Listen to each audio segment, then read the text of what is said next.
Hi! Sorry. Welcome in, everyone. I went to go get water. Took a little longer than expected. Orion, thank you for the sub. Welcome in, welcome in. Yeah, apologies. I went to go get water, and then, cat wanted some attention, so I petted Soxford for a minute or two. Took a little longer than expected. My apologies. We're here. We're back. Yeah, we're in the steam engine room. I'm trying to remember where we... Damn it. I always forget to turn on Mix It Up. It's just crazy. You'll get a blep in a minute. I'll try to remember where we were last time because it's been 2 weeks since I last played 999. And I'm trying to remember like how close we are to an ending.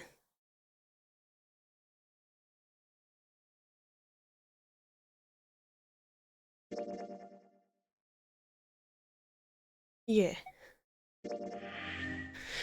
So I don't remember how close we are to an ending. I know we're like sort of what the hell is near this? one. Oh, hi Santa.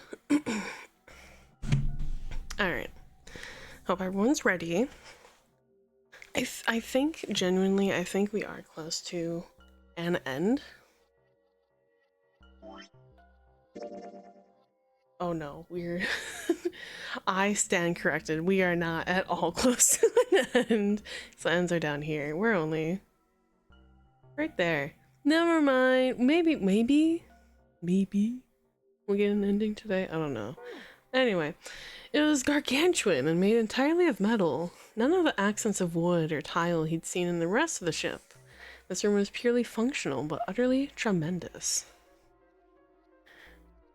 She thinks she's close to an endpoint and laughed. No, please. Santa got out a few words before awe stole the rest of them.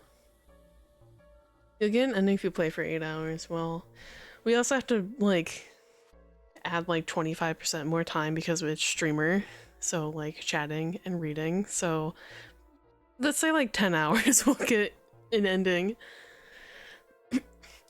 The rest were too stunned to offer anything more than gasps. This has to be the biggest room so far. The ceiling is pretty high, too. Huh. Could be 2 stories. Maybe even more. Skill issue? Yeah, I can't read. This space could be utilizing the entire length of the ship. What's that huge Kamaboko-looking building in the middle? June pointed to the massive building in the center. Kamaboko? Well, I guess that's as good of a description of it as any. Is it? Junpei and the others were standing on scaffolding that crisscrossed the whole area. The proper term was catwalk, but Junpei thought although that didn't seem particularly important. I see stairs, so we may as well head over to them. Yeah, but this section's barely wide enough to fit one person. You're right. Nearby was a long iron staircase that made its way, eventually, to the floor beneath them. Fucking hug the wall. Whoa, you can't even tell the shape when you're this close. Let's check out the other side, too. They moved around towards the opposite side of the massive building, following the catwalk. They hadn't said... excuse me, they hadn't said much as they walked. But as they approached the building, Ace suddenly spoke up. This looks to be the steam engine room. The steam engine room? Yes, that thing that looks like a cross-section of a mushroom is the boiler. That's a really specific description. Okay. You see the 3 round doors near the bottom? Coal is put into those and burned, which heats the water, producing steam. That would make sense. The same thing that drives a steam engine. This one is simply somewhat larger. I see. It doesn't appear to be running right now. The entire room was silent as the grave. Alright, let's split up. Then all of a sudden, Junpei heard a noise behind him. He turned just in time to see June collapse to her knees. Hey, what's wrong? Are you alright? Why does she look like that? I don't like this depiction of her, like, fainting. This doesn't...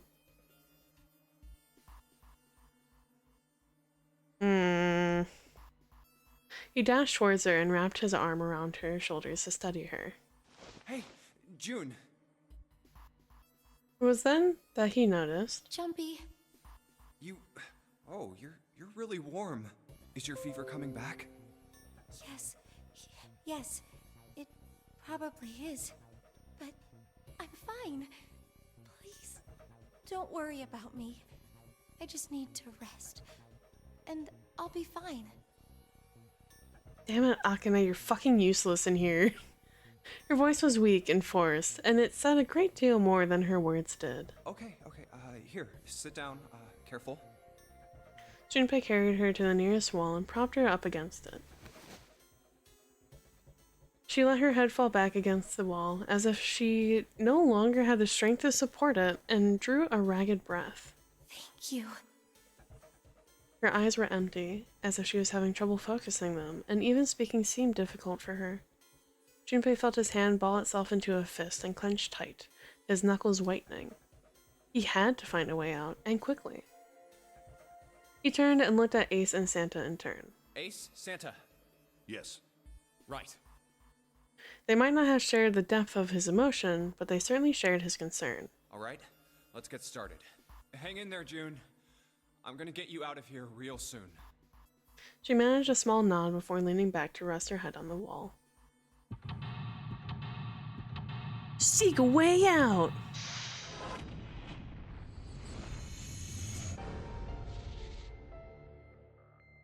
Wow! Alright.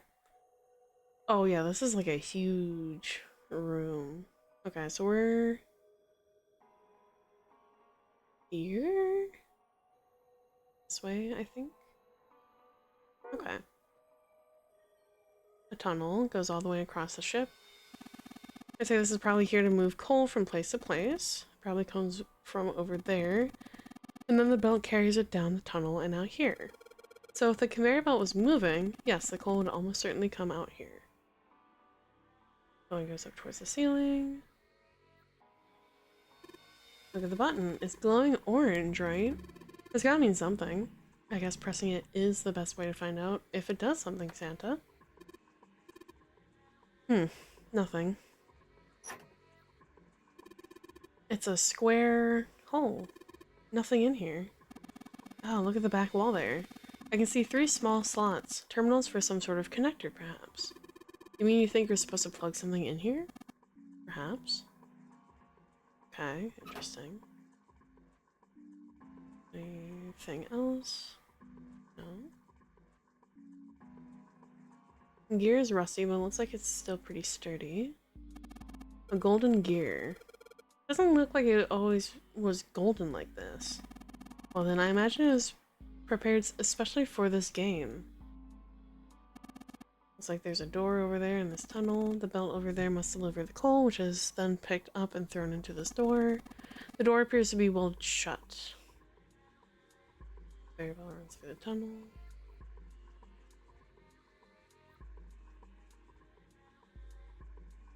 It's a huge oven for this boiler. There are 3 open areas in it. Each of the open areas has a gear in it.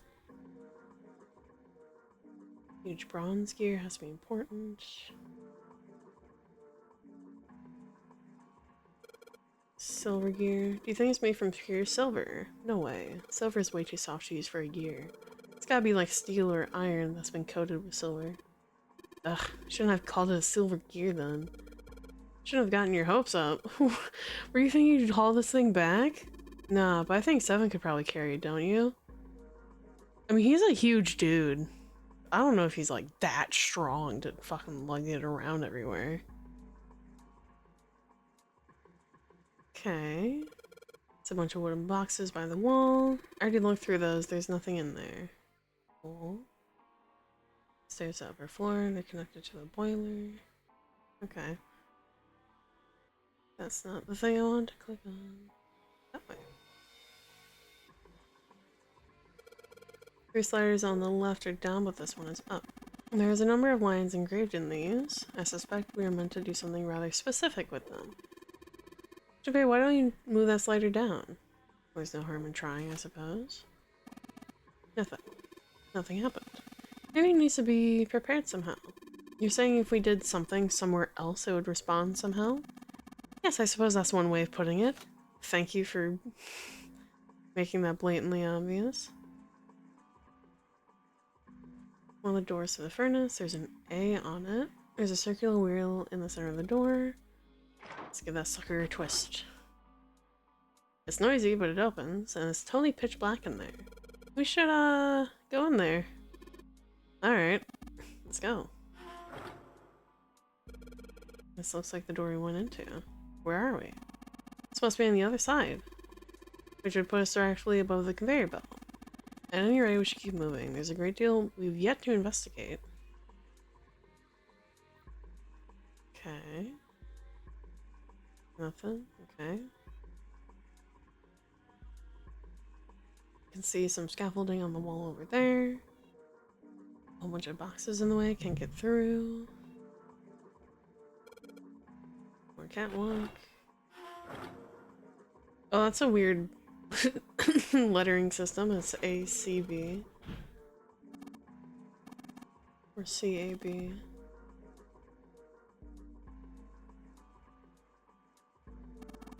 The hand-operated winch. It's a simple machine used to lift things up and down. You simply turn the wheel to pull up the rope. Junpei, why didn't you turn the wheel? The wheel? Give the wheel a spin. What? That's weird. I don't feel any resistance. Gah! Ah, shit. Okay, we got we got a wheel. Good job, Genius, you broke it. I didn't break it. It broke all by itself. Let's see if we can get it back on. There's a couple of posts in the back of it that look like they found holes on the winch. Excuse me.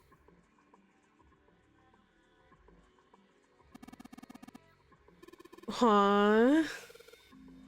Excuse me? What? It's like throwing a hot dog down the hallway? That's insane. A bunch of boxes blocking the way. That's... no. Stop that. Looks like that's a pipe. Looks like the bottom connects to the conveyor belt housing. The coal must come out of this pipe onto the conveyor belt. There must be a great deal of coal in that pipe. Oh. There are boxes. That way. Okay. If we go through C. Okay, so we're past the winch. Okay. Catwalk. It's a wooden box at the end of the rope. It looks like there's something in the box. One of the great ribs of the ship. I think Jun's resting right underneath. Okay. Let's see. Stairs. Catwalk. Meow. Want me to push you off her, Junpei? No way, Meow. You jackass. Let's go back through A, I guess? Go there. Go that way. Yeah, by catwalk, you mean narrow strip of metal. Junpei, are you brave enough to cross that? If you were to fall, you do realize that broken bones would be the least of your problems. Thanks, Ace. That's really reassuring. Okay.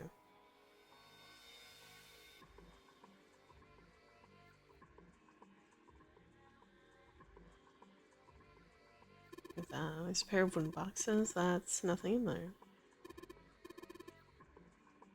Some kind of secret snowman meeting. They're just bags full of sand. You could use them as a counterweight when you're lifting something that's with a pulley system. Yeah, you're too serious. It's our...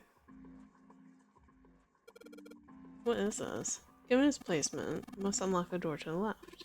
That's a door? I guess that's a door. It's a weird indentation at the top of this thing. I think it's meant to insert something here. Looks like it unlocks the door. There's a depression here that looks like it's the outline of 3 circles laid on top of each other in a triangle. Okay. Oh man, Junpei, I can't believe I missed something so important. It's so important. Look at those stairs. Look at them carefully. That gap. That height. That angle. It's perfect. Perfect. Perfect for what? Whatever, just bring Clover here right now? What? Tell her she needs to walk up and down. Oh my god. Huh? Clover's not here. What the hell is he talking about? That's so gross. Shut up.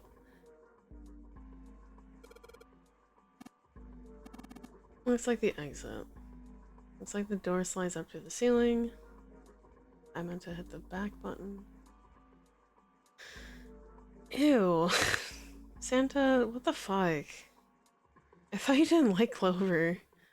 Oh, my bad. Okay. I don't think we explored this side yet. I leave this opening for fueling the furnace. If we put some coal in here and ignite it, then the steam engine might start working. Certainly possible. Okay. Number of little windows alongside the thing. I think you're supposed to put coal in these, but they're welded shut. I don't think we can get those open. Okay, well... there's a lot in here to explore. We'll go on these weren't rusted shut.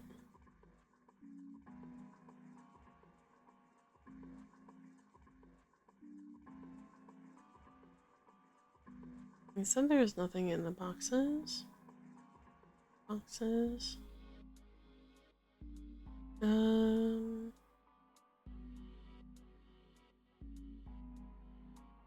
feel like this is something, but it's not.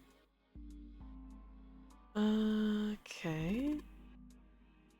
Where are you going? The only thing in here is a closed number of doors. Yeah, pointless to go back. Oh, this is where we came from? Okay, I guess so. Oop. My bad. Didn't mean to go through the same door twice. Can we go through C?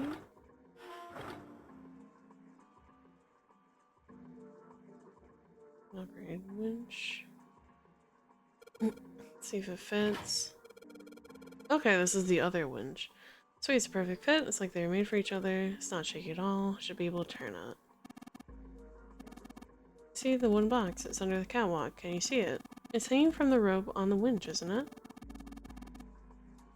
Hi, Mark. Welcome in. Looks like there's some sort of device in the box. I'm not sure what it is. At any rate, you might as well turn the wheel now.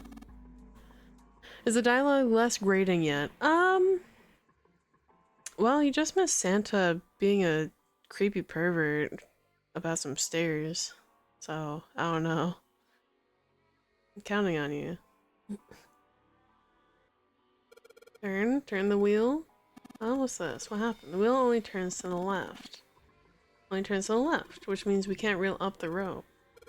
We can only let the rope down. Interesting. I don't think that would be a problem. We'll simply need to go downstairs after laying the wooden box down. We'll be counting on you, Junpei. Sure, no sweat. Yeah, he wanted Clover to walk up a set of stairs. Reach the floor. Because they were the perfect height and angle and gappage in the stairs. I guess you could look up her skirt like a dirty pervert. Sorry. Like, that makes me feel so gross. The way the box has reached the floor. He stuck his head out over the side of the catwalk and looked down. The box that had only recently hung just below the catwalk now sat on the floor. It had come to rest near the end of the tunnel that covered the conveyor belt. down over by there. Junpei could still see her, still leaning against the wall as if she barely had the strength to sit up. Even from so far away, it was not difficult to see that she had not improved. He almost thought he could see heat rising from her body. She doesn't seem to be improving. Ace's expression was inscrutable, but he said what they had all been thinking. Well, of course not. She's not gonna just get better right away, you know? It'll take time. He tried desperately to convince himself that what he'd said was true. What could be causing this, I wonder? Illness, perhaps? Nah, it's gotta be exhaustion. Santa's response was confident and certain. She gets dropped into some weird-ass ship, forced to play some messed-up game. If you think about it, it's a lot weirder that we aren't freaking out just like her, you know? So you're saying we're abnormal? Yeah. We're just running around this room, solving all these puzzles like it's just business as usual. I mean, you kind of have to, because if you sit there and panic, you're wasting time. And the more time you waste, the less likely you are to get out, supposedly. How the hell could If you we even call that can get normal? out. We're just guinea pigs. Santa snorted in disgust. Guinea pig? You mean like a lab rat? You mean we're being used for some sort of experiment? I mean, like, honestly, probably. We don't know who Zero is, or what their motive really is, besides being a weirdo psychopath that captured 9 seemingly random people. Is that what you're saying? Dunno. But it does seem like a possibility, you know? They stood there for a few more minutes, no one speaking, until Santa turned and walked away from the winch. Junpei and Ace followed him. Awesome. I'd like to leave and go back down the stairs.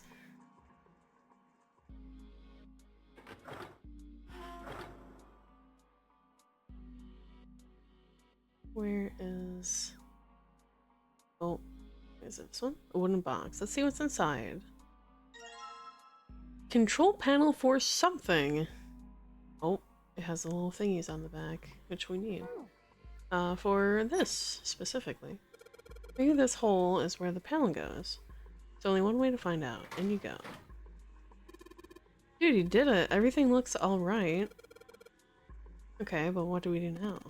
Well, you press the button next to it. The orange one? Yeah. Alright, I'll do that. Pushing. Sweet, all sorts of lights are lighting up on this thing. And, oh, yes, I think I heard something turn on. Oh? What's that? What happened? Junpei, look, the conveyor belt's moving. The conveyor belt? Well, I guess it's done moving now. There's still a bunch of coal on the belt, though. Looks like a bunch of it got dumped off the end of the belt into that wooden box where we found the control panel. Coal. Coal, huh? Since the belt started moving, this transported quite a bit of coal. It all drops off to the left end of the belt right into the box. Box filled with coal. Awesome. And I put coal. Thing is huge. True, but I doubt a single boiler of the size could actually move a ship like this at any reasonable speed. You need at least 4 of these. Huh, I guess you know a lot about boats, huh? Oh, not really. It's just common sense, you know. Oh, sorry, I didn't realize. So hold out, put us coal in the furnace. Maybe if we can put some coal in there, set it on fire. That's the last of it. No coal left in the wooden box, and nothing. Great. Well, I guess I should have expected that. Why would just throwing coal into a cold furnace do anything? Well, a man can dream. Junpei, explain it to me again. You're planning to stoke the furnace with coal, which will heat the water stored up there and make steam, which would then drive something else. Am I correct? In other words, you want to generate enough pressure with the steam to power the turbine and drive the steam engine, right? Yeah, I guess that's the gist of it. Well, in that case, this isn't enough coal. This furnace is enormous. We're gonna need a whole hell of a lot more coal than this. Very well then, if the 3 of us work together, then we should manage to fill it much faster. I want to help too. Man, I totally didn't even see her walk up. Go sit the fuck down. Are you feeling up to that? Yes? Yeah, right. You look like you're one stiff breeze away from falling over, June. I think you better rest some more, alright? But no arguing. You need your rest. So you just stay there. We'll handle this. Yeah, let the boys take care of it, June. Go shut up. Go sit down. Okay, I understand.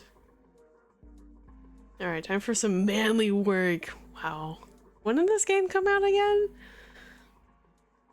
I was kidding, but like, oh no. Let's get this coal in the furnaces.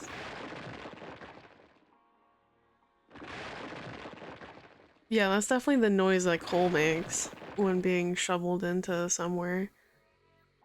I think like 09 or 10. Damn. Yeah, this is a lot of work. Alright, I think this should be sufficient. Alright, now we just gotta light it. Junpei, hand me your matches. What makes you think I have matches? I see. And now we're gonna light it.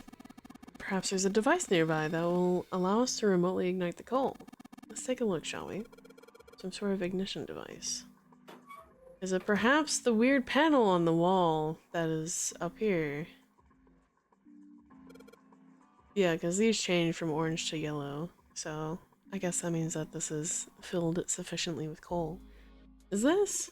I think it might be. It probably is. I think this is how we might ignite the furnace. It means if we move that thing down... Alright, let's do it. Here we go. Hey Junpei, Ace, look at this. There's big gears turning under the boiler here. Huh? Yep, there they go. Oh. Hi, hello. The gears! They're spinning. What the hell are you guys waiting for? Let's start looking! Give me that thing. Gold disc. Disc spelled with a C. Okay. Ones. Oh, that has a pattern. Gold, silver, bronze. Okay. Silver disc. Okay.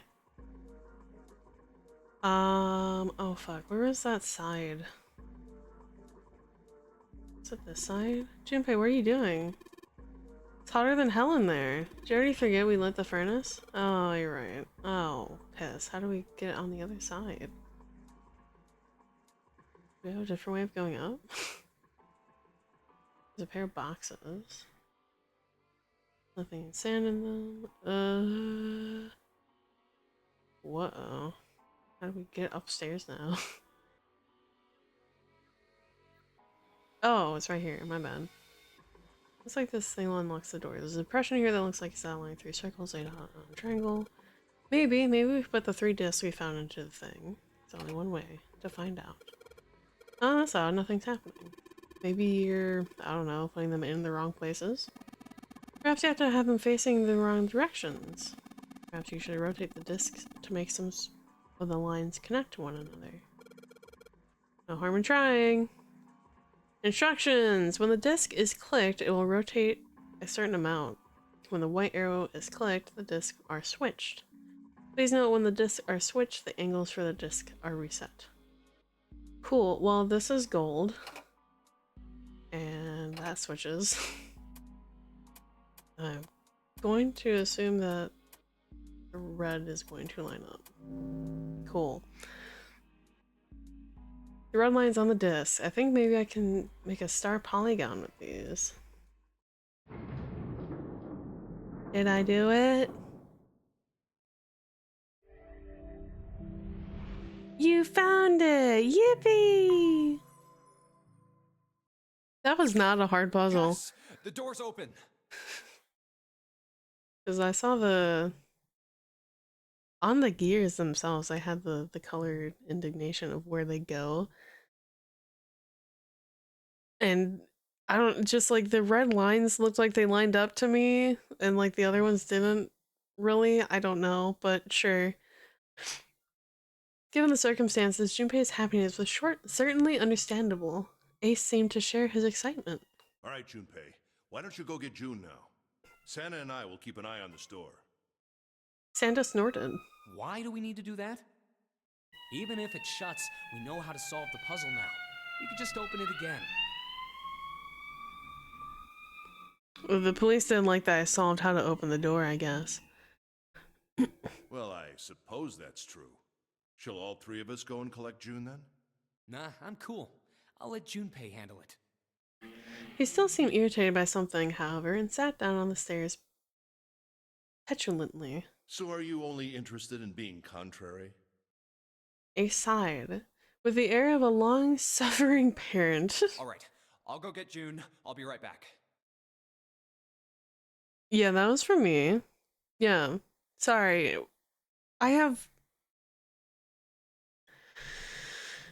Let's see. I have a fire station that's like a couple blocks away from me. I have a hospital in the other direction that's like another 5 minutes away from me. We have a police station that is a couple miles in another direction. So I hear sirens like all the fucking time. And sometimes you guys hear it too, so I apologize. Kinda can't do much about it though. He gave a quick nod to Ace and Santa dashed off down the stairs. Oh, June. Before long, he was back on the first floor next to the conveyor belt in June. Oh, Jumpy! As he drew closer, she stood up slowly. Are you okay? He did his best to sound calm and nonchalant, but there was no hiding the genuine concern in his voice. Yes, I'm fine now. I'm sorry I made you worry. I don't like your situational fevers, ma'am. June blushed. I wasn't sure if she was embarrassed or still feverish. Let me check. Just to make sure, he reached out and put his hand against her forehead. Good. You're feeling a lot better. She was feeling far less warm than she had earlier, but still wasn't down to what seemed normal to Are him. you sure you're all right? He had to be sure. June gave him a look. Oh, you're such a warrior, Jumpy. Oops, I mean, warrior.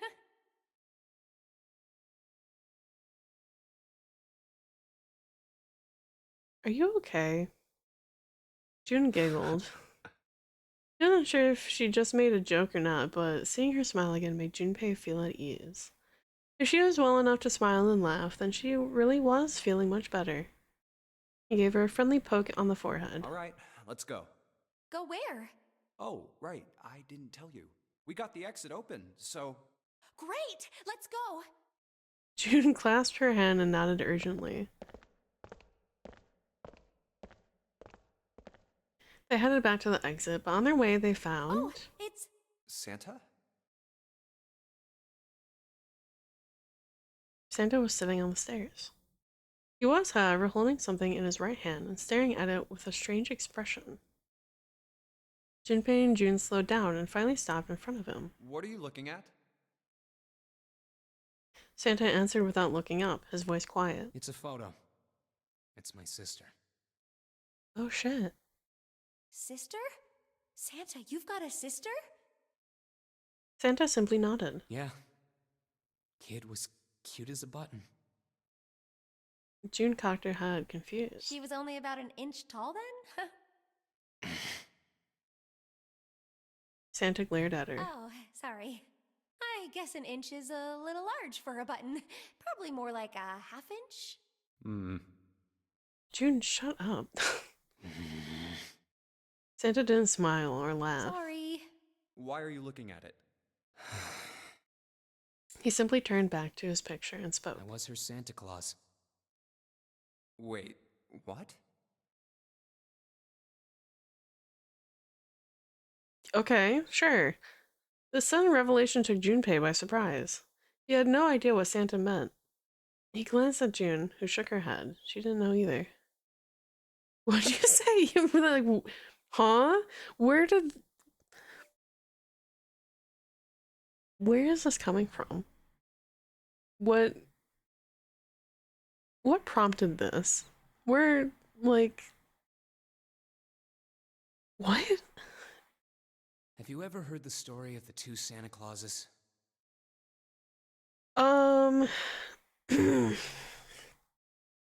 Depends. I may have. It might not be the same iteration of the story, but let's find out. It goes that a long time ago, there were two Santas. One of them wore white, and the other one wore black. This is not the story that I've heard. The white Santa gave presents to good kids, and the black Santa played tricks on bad kids. Okay, this is a slightly different iteration than the one I've heard. They went on like that for a while, but eventually the black Santa's tricks started to get worse and worse. Pretty soon, the white Santa couldn't stand it anymore. and he stabbed the Black Santa to death. Alright, that's not the iteration I've heard. I've heard that the quote-unquote white Santa banished the quote-unquote black Santa, and that's how we have Krampus. And a normal, regular Santa is the white Santa, but he wasn't just quote white Santa. They both had a red suit. When he stabbed the other Santa, the white Santa got blood all over his clothes. And that's why, these days, his clothes are red. I don't know You about could that say one. that red is all that's left of the Black Santa. No, because Krampus exists. Junpei was silent. He could think of nothing to say. June was staring at Santa, sadness plain on her face. He continued. I wonder which Santa I am. Is that why you're only wearing black and white? I mean, that's his whole outfit color palette. His hair is white, he has a black headband, black scarf thing, white shirt, black pants, black gloves, silver or quote-unquote white accessories on his shoes and his pants. The white Santa or the Black Santa? He could be gray. No one's ever inherently good or inherently evil. It's usually a mix of both. Oh. Alright, stop that. All right, let's go. Santa stood up suddenly, his downcast demeanor gone. He shoved the picture back in his pocket and headed back up the stairs, taking them 2 at a time. Huh? Junpei and June looked at one another. There was nothing they could think of to say. Hey, what are you two doing? Let's get moving, come on! You were just fucking depressed, dude. What? We're concerned. Santa's voice echoed across the room from above them. Let's go. Yeah. They nodded and followed him quickly up the stairs. Ace was waiting for them at the top. He was leaning against the handrail. He looked very tired. Oh, you're finally back. The door had shut, but it wasn't cause for concern. Sorry we took so long. Junpei quickly solved the disc puzzle a second time, and the door opened once again. Let's go. In single file, they walked through. After walking for nearly 15 feet, they found themselves in front of a metal door. It opened easily enough, and they passed through it as well. A new room stretched out before them. Storage? Yeah. Is this a warehouse? No, I believe this is the cargo room. This must be where they store all of this vessel's freight. There are wooden crates everywhere. I wonder how old they are. This also seems kind of small for cargo. Unless they have multiple cargo bays, but this seems kind of small. Unless it's just the angling. Junpei, Ace, and June had stopped unconsciously, pausing to take in their new surroundings. Santa's voice broke through their momentary trance. Well, we probably ought to start with finding the exit, right? Let's get going.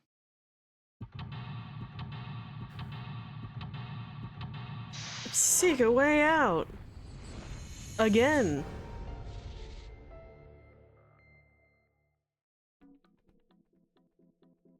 Okay, no, it's relatively sizable. I think this is what made me confused.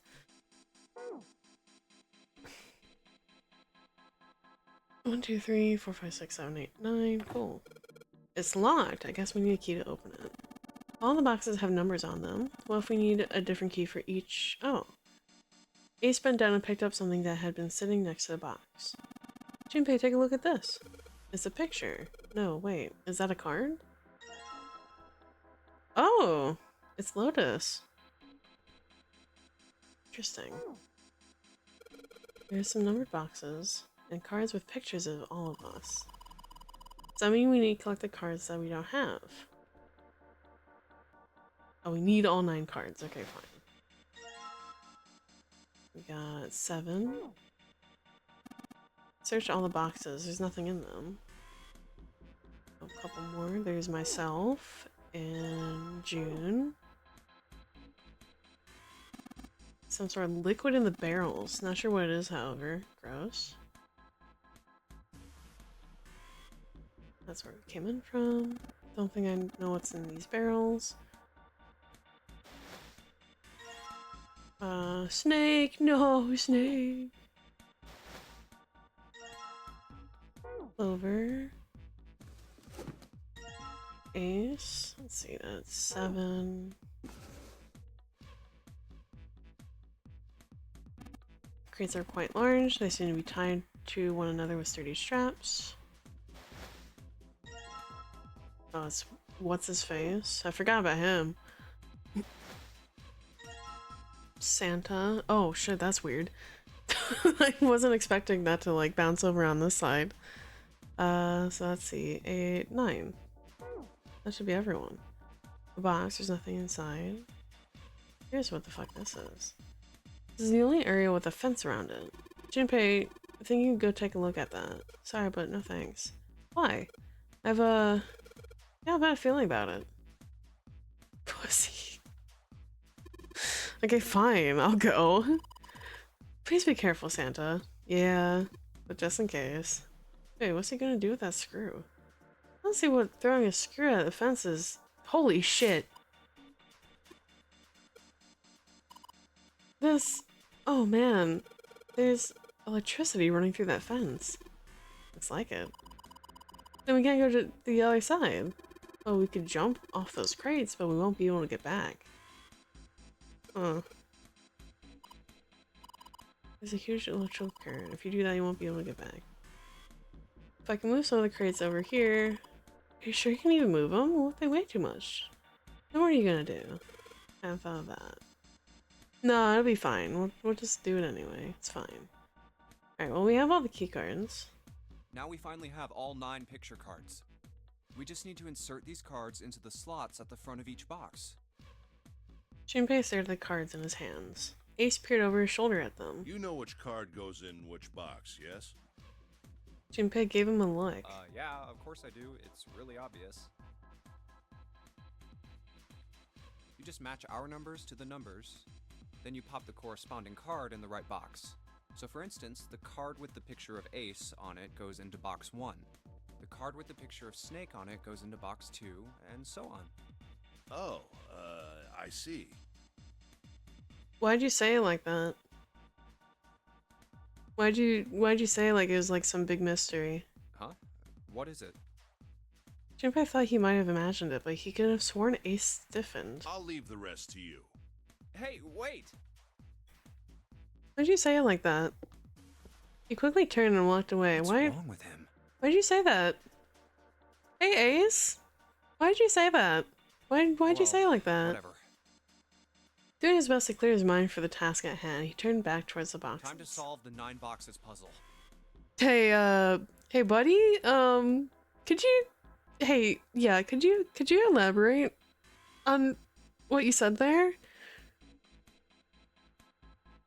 Can we have like a little sit-down chat? What did you mean by that? Why'd you say it like that? 9 cards with pictures and 9 boxes. Junpei stared at them for a moment, then began. Ace's card is in box 1. I just need to do the same for the rest. And finally, the 9th man's... I've never learned his name, because he just kind of like... not intentionally offed himself. All 9 boxes popped open at once. They opened! He peered inside. In each box was a single pin. 9 pins? Okay.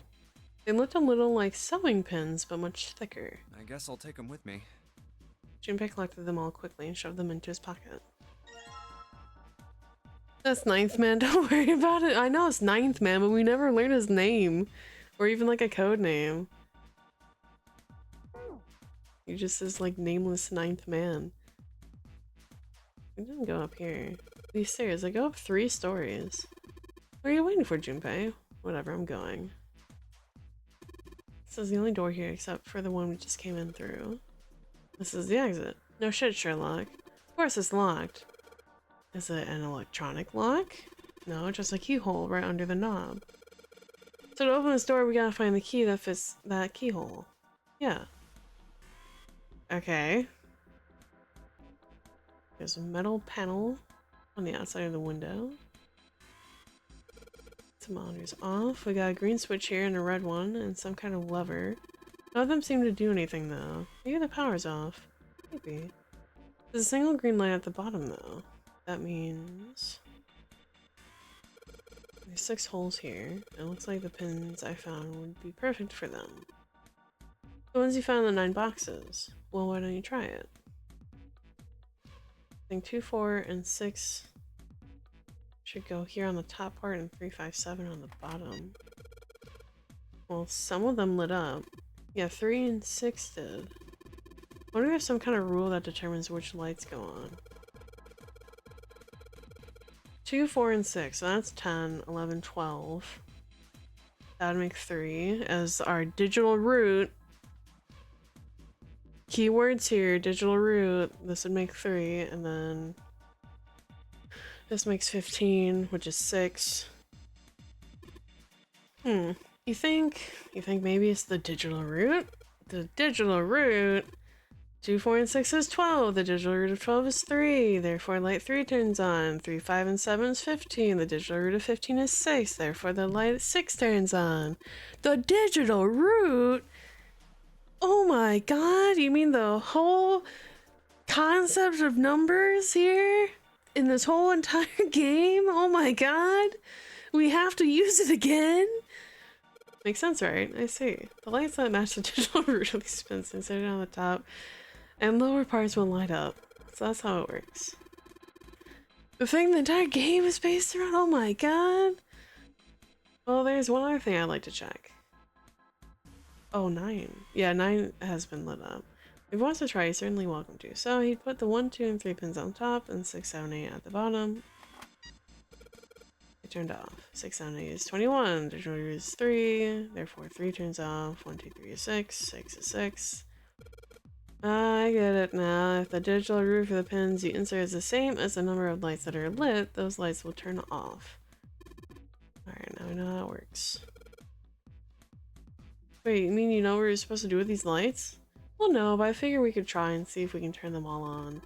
I figure something's gonna happen if we manage that. Turn the lights on. Pick one of the 6 holes and pick one of the number pins in your hand and insert in the hole. Keep it up until all 6 are filled. Oop. Blah blah blah. Pick numbers that correspond to the digital roots of the pin's upper and lower parts will turn on. However, if the digital root corresponds to a light that is already on, it will turn off. The goal is to turn on all the lights. Okay. Well. Oh, that's slightly goofy. Well, let's get that back. Okay. We need something that makes 2. So what makes 11? Could do 7, 3, and 1. And then let's do 8, 2, 4. Okay, that got us 2 and 5.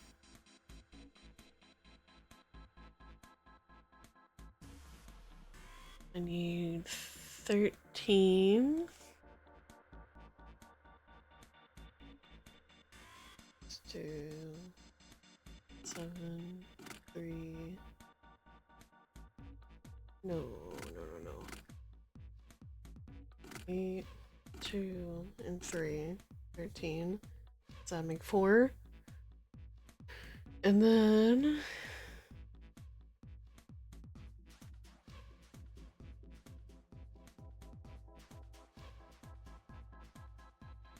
let's do 5, 4, and 1 to make 10. And then 7 and 8. So we need 17. 9, 1, 7 to get 18, or to get 17 to make 8.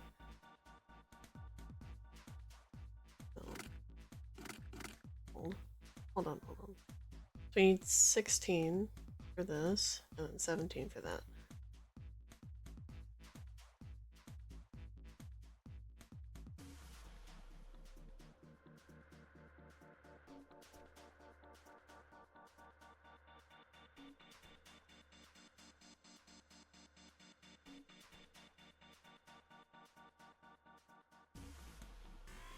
I do 916 to get 17.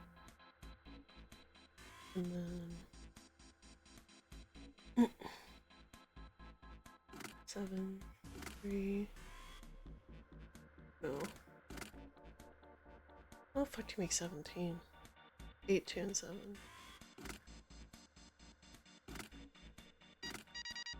Perfect! Yippee!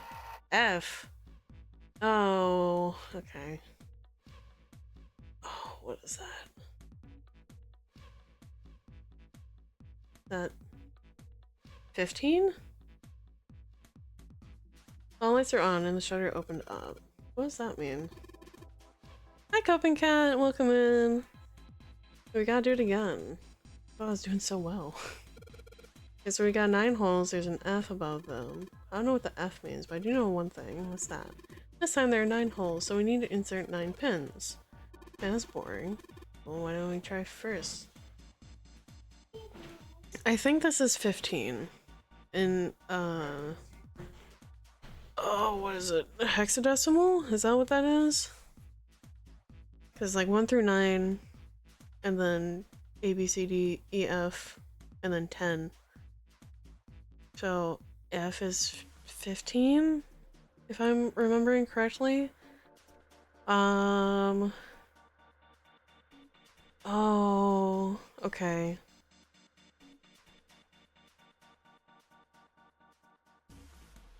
I think I see how it's done. So this is like a interconnected grid where like each section is connected, so like this way, horizontal, vertical, and diagonal in like every direction. It has to equal 15. So then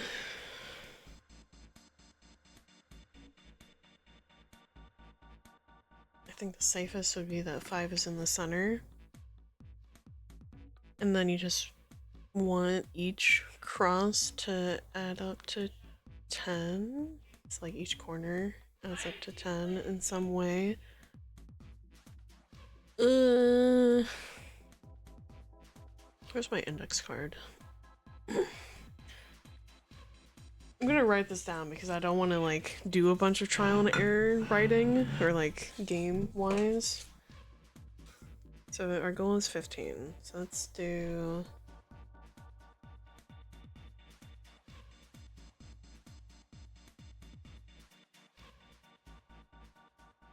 So I almost want to do something like this, like have like some of the higher end ones in the corner.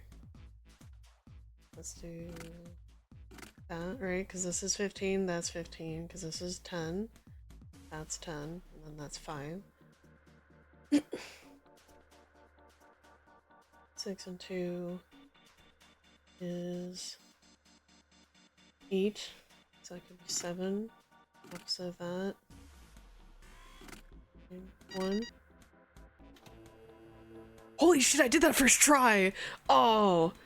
I didn't need my fucking paper anyway. Fuck out of here. Sorry if that was loud. Galaxy brain, holy shit. I even impressed myself. What the fuck? Y'all can't ever call me stupid, alright? I did brain math 15 in a 3x3 grid. First try, didn't look it up, didn't write anything down. There we go, all pins inserted, all lights lit. We did it! The power's on now. I hope someone clips that, honestly, because that shit was impressive. Looks like there's electricity going through the monitor on top now. Alright, let's see if we can activate the device on the top. Please someone clip that. Please.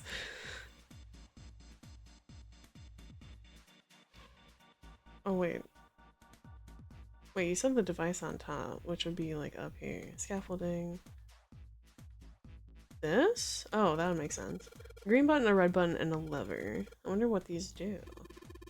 I think this might help. What the hell is this? Where do you find this? What is that? Making out place! Welcome in! You just missed me being fucking galaxy brain. What is that? Where'd you find it? I found it when you were messing around with the pinholes. Looks like instructions for this thing. According to what it says here, this thing's a remote control for... that? That. Yeah, that. What's the point? Oh. Machine over there. Apparently it's called the Pushmaster 5000. Are you serious? Whatever. So what are we supposed to do with the Pushmaster 5000? You see the coffin over the top of the what? Oh, yeah. Okay. How are you? I'm good. How are you? Yeah. Don't you want to know what the deal is with it? Not really, no, it's a coffin. I think that's pretty self-explanatory of what could be in there. I do? No, don't say that. You want to check it out? Yeah? No. Alright, how do you think we're gonna get there? Well, there were some crates on the top right. There were some crates on the right side of the fence that someone piled up like stairs. Maybe if we can make a path to the coffin there. How would we do that? Line up the crates, I guess? Yeah, that sounds about right. I guess this is just another one of Zero's puzzles. Yeah. Anyway, let's give it a shot. Oh, looks like the Pushmaster 5000 runs off a battery. So to keep it from using up its energy too fast, it's been programmed so that it'll only start moving once its path has been completely programmed in. Okay, we'll keep that in mind. New material has been added to the file screen. Awesome! Only fork I see is Lucy? Oh, I was like, what the fuck does that mean? Dork, thanks. Type better. The monitor shows a top-down view of the area which we can move the machine. Once I want to send my orders to Pushmaster 5000, I can pull the lever. Can reset. Okay, it allows me to start over. Once I want to activate the program, I can pull the lever. This is a return button, allows me to quit. Once I want to activate the program, I can pull the lever. Let's give it a try. The limit on the battery. The battery dies after 50 moves. At least that's what it says in the manual. Keep in mind the Pushmaster 5000 can't move heavy metal crates. Okay, so only the wood crates, and we have 50 seems like an excessive amount of moving, but like, I don't know, I guess we'll see. When a square adjacent to the Pushmaster is clicked, the Pushmaster 5000 moves to that square. If there's a crate in the way, it'll push up to a single crate, move the crates appropriately and efficiently, and fill the yellow areas.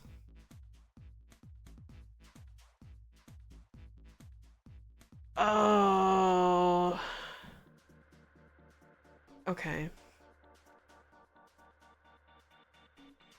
So we have to move these 4 crates to here.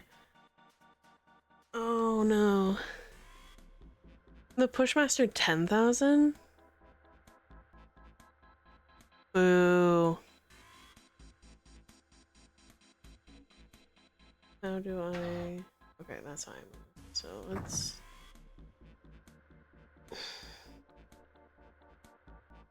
Because once it hits here, it can't move, pretty much, unless it is from the bottom going up.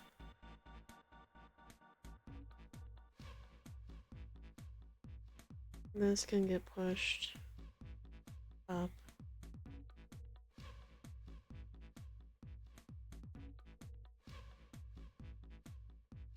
This can get pushed up.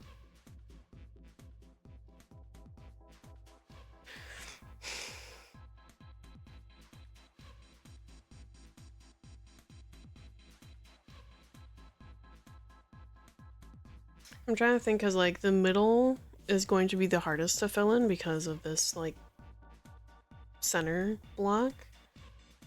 So I want to not have this one be like the immediate in here. I almost want that to be like the second or third box that we put in. And I can't move past these two boxes, so that's gonna be its own issue. Okay. I guess it depends which way do we want to start first. I guess let's go down. Can't push this down because it'll get stuck, so we have to push it this way. It's down, push up.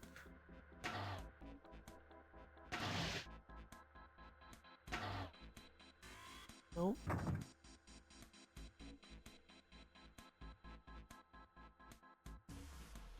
I can't push either of these towards the wall because then they're gonna be stuck there. So I have to push them this way.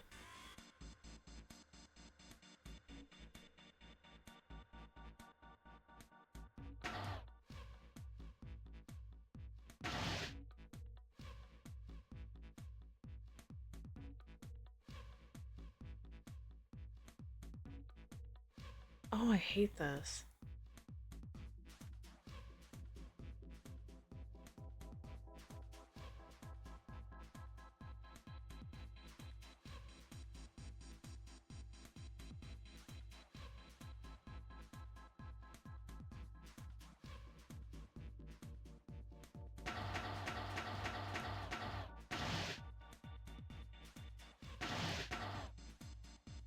Okay, this one's stuck there now.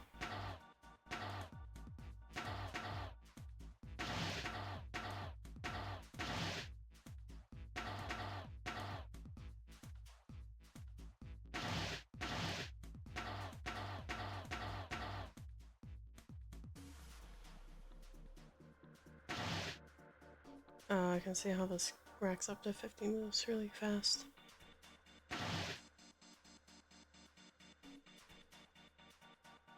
Oh, fuck. No, okay. You want to start from the top? I can see it working either way. Because it is relatively symmetrical. But I could see either way working. But we can try from the top.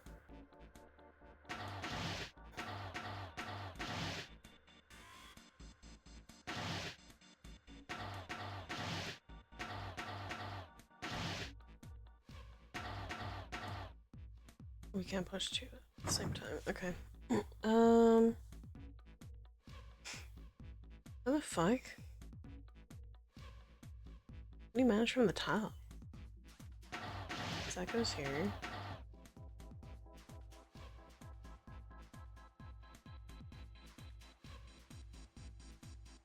Are you sure? I feel like you don't.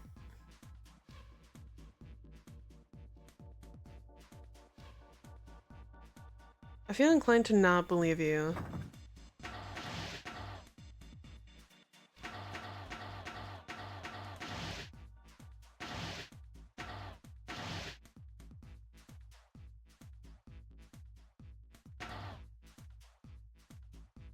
I feel inclined to not believe you. Very genuinely.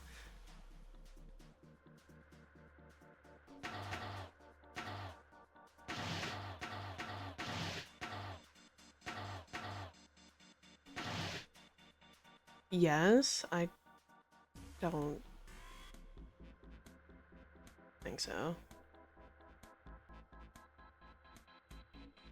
The problem's gonna be this middle box right here.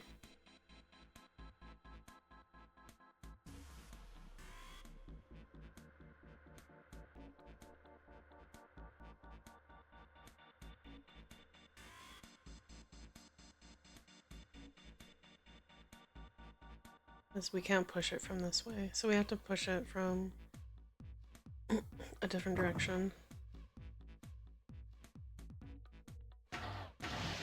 Alright, if you say so.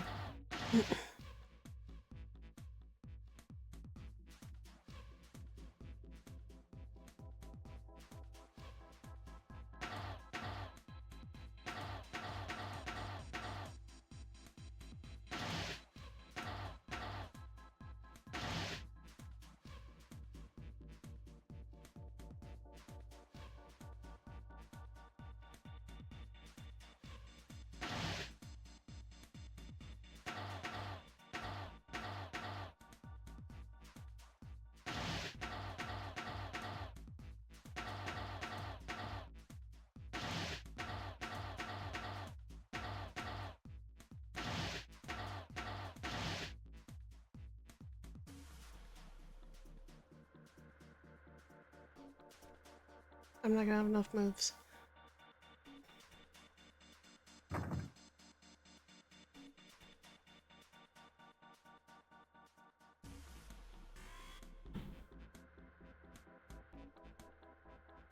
I can see how it works. I think I'm probably just not doing it as efficiently as I should be.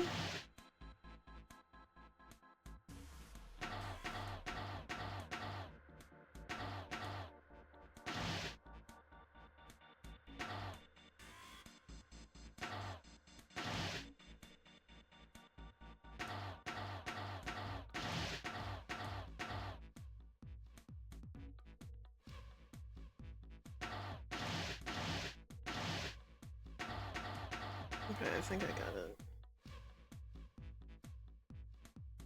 I fucked up slightly, but I think I'll still be okay. No, I fucked up. Damn it. Okay.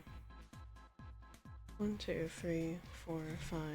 Yeah, no, I fucked up. Okay. I think I got it.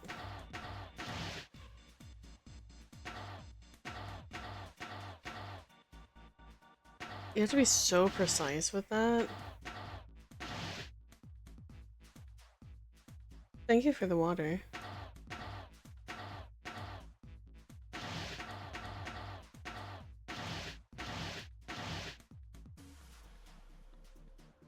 You have snacks? Yippee!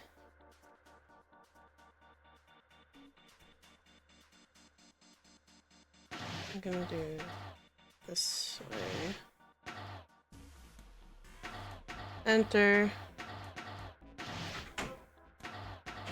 Bringing snacks to your mother. Yippee! I'm done playing the program. Snackies. Just snackies. Oh, okay. And then there's a blueberry one and 2 strawberry ones. Oh, thank you. Enjoy. There's also, I bought like the snack Ritz cracker thingies. Oh, nice. So there's a whole box of regular ones and Nice. Spencer. okay, have fun. Thank you.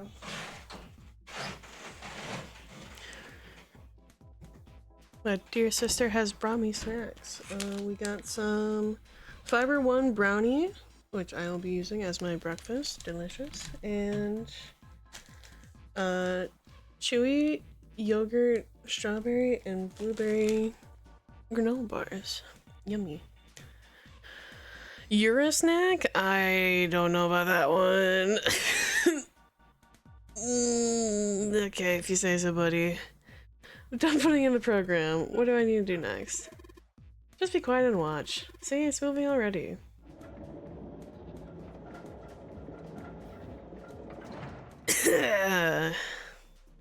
Awesome, the Pushmaster 5000 did just what I told it to and lined up all the crates. Right now we can reach the coffin. You just need to climb the crates over by the fence. I sure hope no one touched the fence and got electrocuted while I was moving crates around.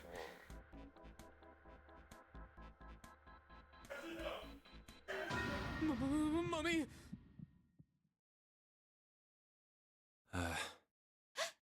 Oh. Just kidding. Really? Whatever. Just open it. Okay, okay. Yeah, there's probably someone dead inside, or because Zero's a fucking weirdo, there's probably like a key in there. I'm delicious, probably to a cannibal. A small key and I mean, okay, well, I wasn't wrong. There's a key and a gun. a gun? Yeah, a revolver. That's a fancy golden revolver, though. Like, wow. It looks pretty old. I wonder if this is a replica. I don't know, we This can find thing out. is- Gun? Ah. Are these real bullets? No, they're fake bullets, Junpei. It's a fake loaded gun with fake bullets, Junpei. Get with the program. Oh, if this is real, Oh. You're not gonna take it? Return of Shadow from Junpei. Of course not. All something like this is gonna do is cause more trouble. It's a powerful weapon that gives one person a huge advantage. Something like that would be way too dangerous to have around. We're in enough danger already. Okay, and if you don't take it, then someone else will. You saw the room. If someone's smart enough to figure out, like, oh, that looks like a staircase, and that looks like a way across, someone else can grab it. You might as well grab it for yourself and just not use it. Yeah, I suppose you're right. Maybe Zero put this gun here, hoping that something like that might happen.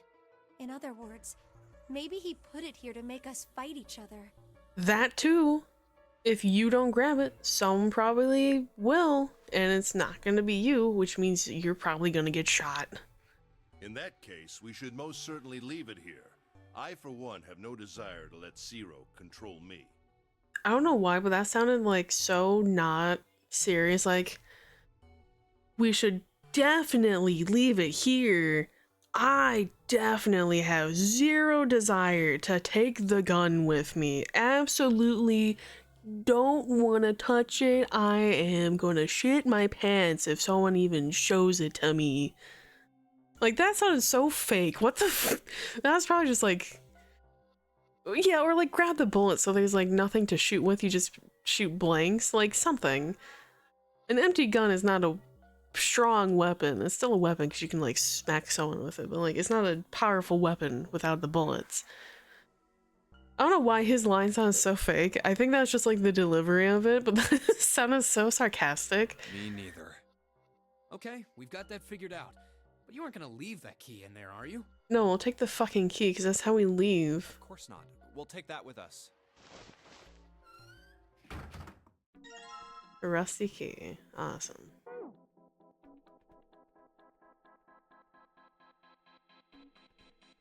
I don't know, that's sticking with me.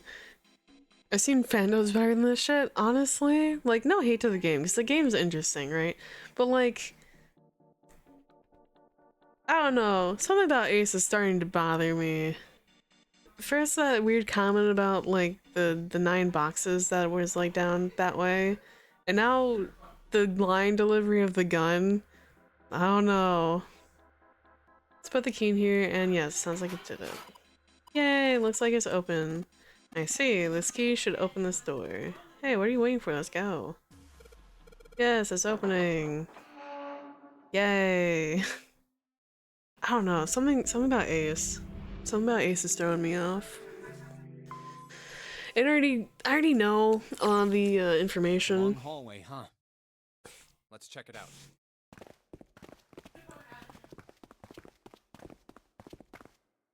We've seen this elevator before. Yeah, except it's on this side. Not liking the cut of Ace's jib. The EU version has no dove, so this is painful. Oh, well. Buckle up, buddy. You're in for the ride. We got off the one on the left just a little while ago. Then we went through the number 6 door, and that took us to the engine room. Yes, and after that we passed through the cargo room. And now we're back here. So we made a square, is what you're telling me. So we came in over here, we made a square, and came out this way. In other words, we made a loop. We're back where Awesome. we started. Sick. We needed a card to get to this point. I don't see a card reader here. Perhaps we aren't able to activate it from this location. Why don't you just try pushing the button? Yeah. Well, it opened. That's something. It works. Okay. I think so. Good. Now we can go back if we need to. I would assume we would need to, so that we could maybe go through a different door to try and find the 9 door. Just a thought. What do? Should we return to C deck? Presumably, if there's nothing else down No, here. this hallway keeps going. Oh, never mind. No, we want to stay down here. Even if we do end up going back, I think we should see what's down there first. I agree. Let's go. Fair enough. You know, exhaust all the options before we backtrack. Makes sense. Looks like it ends here. Alright, well, then we head back. Only one door. Oh, what the fuck? There isn't anything else. It's the only way to go. Why does that door look weird?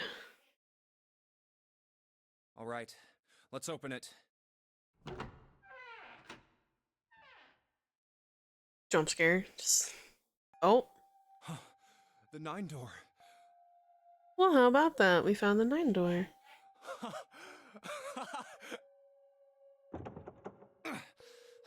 course it wouldn't be that easy. Dude, the red's right there. Vacant. Huh. Okay, so it's active. No one's in it. We finally found it. Jumpy! Huh? Look! Behind you! Huh? What? A 9 door. There's another one. Oh. Huh. Why? It's 9, Nice. no matter how you look at it. There's another red there. The red is there too. So this is a real one? Why?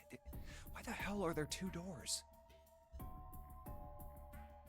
Because Zero's an asshole and a serial killer and wants to trap you and torture you. Duh. There were always 2 doors. What? Why would you say that? I mean, if you think about it, Zero never actually said there was only 1 door with a 9 on it. I mean, we can only assume because we found only one of other numbered doors, so we could presume that there was only one 9 door, but sure. It is hidden, but an exit can be found. Seek a way out. Seek a door that carries a 9. Yeah, seek a door. Singular door.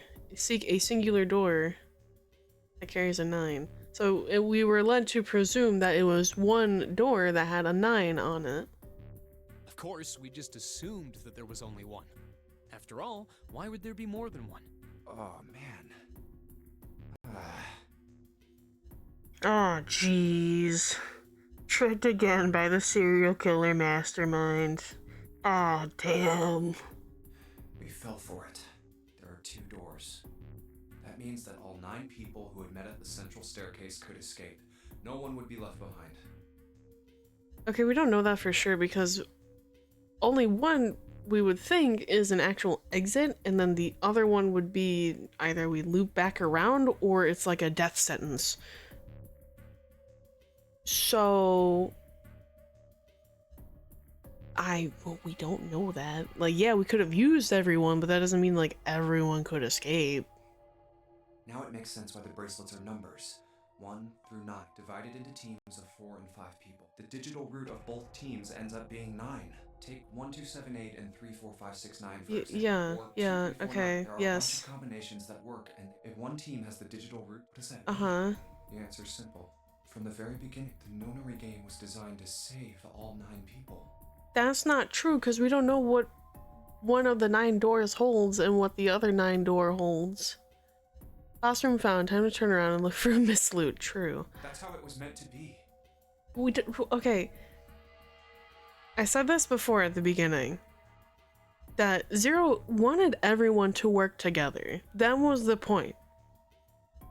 That was very clear that Zero wanted us all to work together, because if we didn't, the game wouldn't progress, and that wouldn't satisfy the serial killer torture mind if we just sat there like sitting ducks, right? So Zero wanted us all to participate. However, because one of us died, which is the 9 man, which sucks, now we can't do that.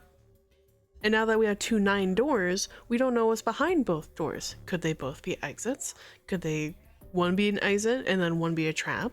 Could they both be traps and we're just stuck here for eternity? Who knows? But we weren't all probably going to leave. It was going to be one team was able to leave and the other wasn't. So we had to take the risk of who got the correct 9 door. Let's go with the assumption that one's a trap and one's not. So it's a 50-50 that one of them's real and one of them's not. So 4 or 5 people would have died and 4 or 5 people would have escaped depending on how it got split. Zero didn't lie. He never said there'd be only one 9 door. But anyone who'd found themselves in the game would have assumed that was the case. Fights would have broken out. Uh-huh. One team would likely betray or deceive the other. Someone might be hurt. Someone might get killed. which happened, yes. Snake unfortunately got... Oh, Snake also got murdered, so we only have 7 people. And then the 9 man was greedy and accidentally offed himself, so now we're short people. Yeah, rip Snake. So we could still possibly have 3 and 4 people leave if we get the right combo of people. He was dressed to the nines and he didn't even know it. Yeah, right. Well, maybe he did because he couldn't see, but he could feel. So he could probably feel like the ruffles and the buttons that were on the clothes. But eventually, they'd reach this very same room and realize how pointless all their infighting was. Yeah, exactly. There were 2 doors. There was no need to kill each other. There's never a need to kill. That's just like the psychological aspect of being trapped in a confined space. This game was designed for that purpose. That's kind of like what saw traps are. You feel like you have to fight and kill in order to leave because that's your fight or flight going off. This Nonary game. We were all arguing and fighting over doors at the beginning. But if there had been one slip up, one tiny mistake that led to more, everything could have been so much worse now. Oh, but can I have a little killing as a treat? Just you, Ryan. Only you're allowed to have one killing as a little treat. Not gonna lie, I'm not a fan of the Junpei monologue. I'm so glad it wasn't in the DS version. I'm so sorry. So, what are we going to do, Junpei? We're gonna sit here and wait for everyone else to show up. Huh? Oh, right. Because we don't have enough people to make 9, I don't think. Hey, keep it together, man. Sorry. Jeez. So what do we do? Why do I feel like while we were monologuing, something happened? What do you... We need to think about our next step. Our numbers are 1, 3, 5, and 6. That's a digital root of 6. 6, 3, and 1 is 10, which would make 1. 6, 5, and 3. 6, 11, 14, that would make 5.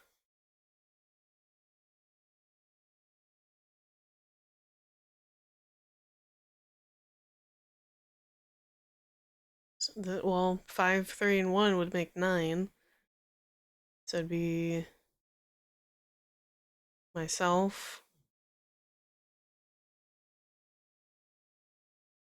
Santa, and Ace can leave, and we leave June behind. That would make 9.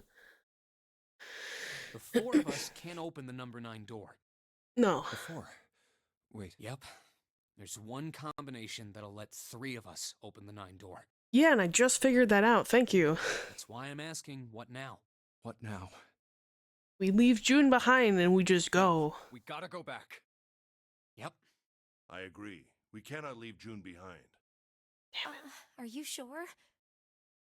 Yeah, are we sure, guys? Are we sure we can't just, like, leave her here? Because, like, there's other people she can pair with. We have, like, we have 3 other people that can come in and make a 9 with her. It's fine. She can sit here for, like, 5 minutes. It's whatever. I don't mind staying. Surely we can think this through. Come on, guys. Like, myself, Santa, and Ace, we could be scot-free. We could go through one of them. We could see if it's a death trap. We could see if it's not a death trap.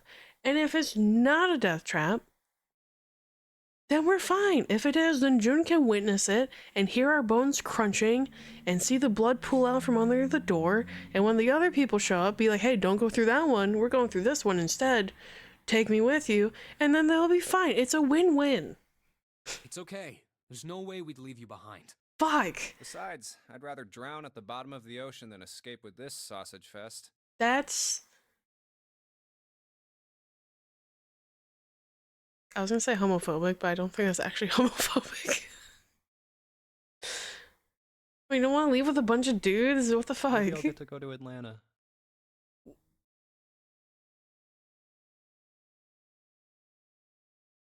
Georgia?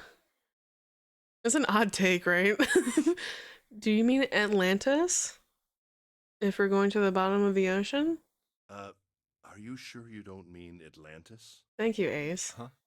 Oh, right.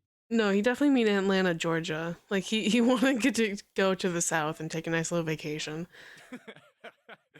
You guys. It wasn't that funny. Very well. Best we head back to C deck then. We should be able to take the elevator we passed earlier.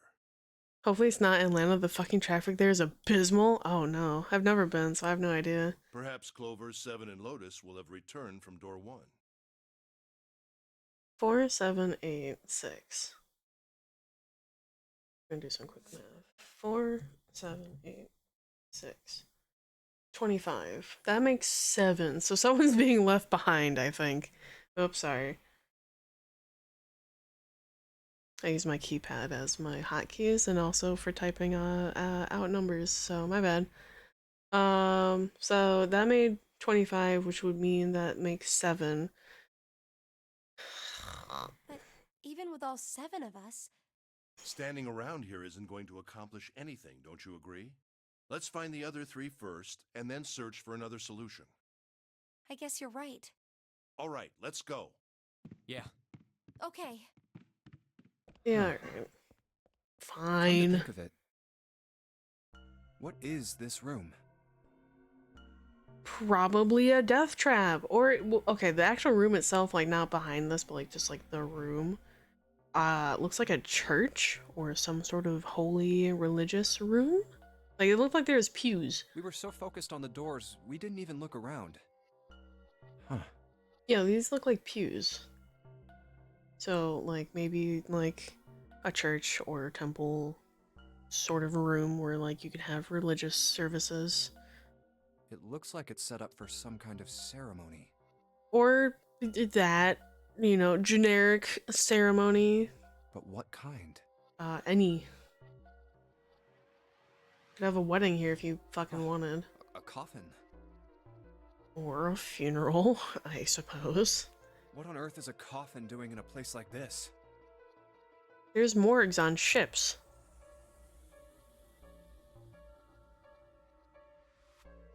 Like, it's not that weird, but, like, it's a little weird for, like, the scenario, but, like, it's not that weird. Hey, Junpei, the hell are you doing? Let's move. Right, okay. I'll be right there. This room looks way bigger than initially thought.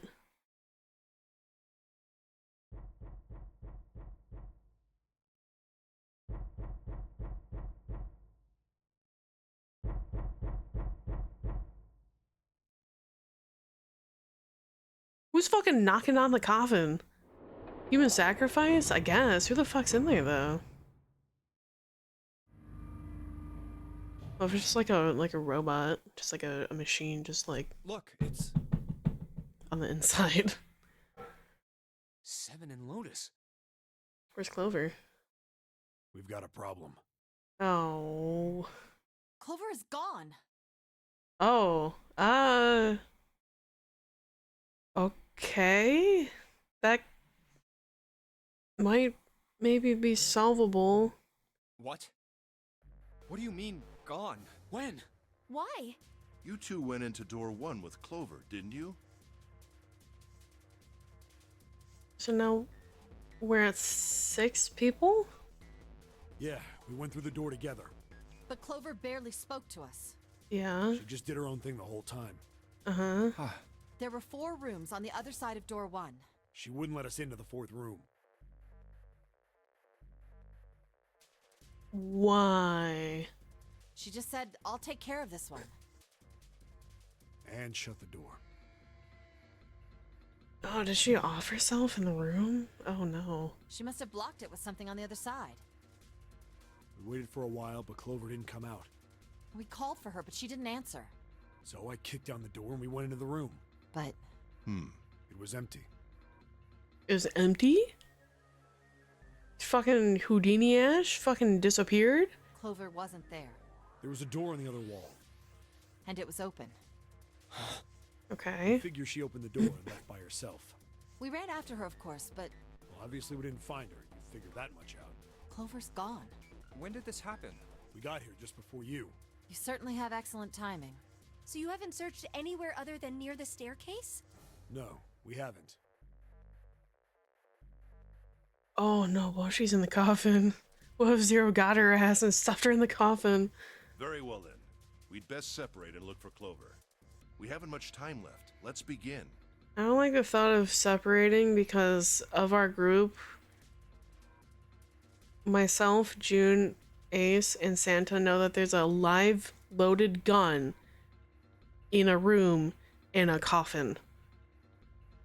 And if someone decides to go look in the cargo hold or in that general area, someone can grab a live loaded gun.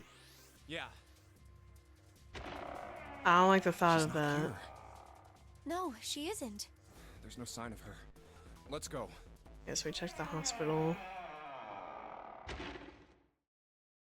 All right. I'm thinking we should probably split up. I'll head back to the stairs and take the elevator down to E deck. June, you can take the stairs up to B deck. All right, that sounds good. But, What? could you stop calling me by that code name when we're alone? No, this is serious. Go search. Huh? Sure, right. I'll do that. You're wasting precious time. Go. Jumpy. No, it's nothing. All right, I'm going then. Yeah, be careful, Kane. Ew. You be careful too, Jumpy. Ew. Stop. This is a life or death game. Go flirt somewhere else. Yeah, got it.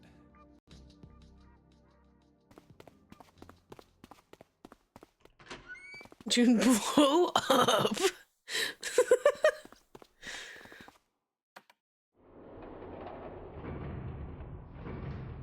Imagine not jumping the staircase to go to the elevator as quickly as possible. Tragedy always strikes when one least expects it. Oh. Oh. But to wait for a man to stand before striking him down seems almost crueler than dealing with the fatal blow while he lies on the ground.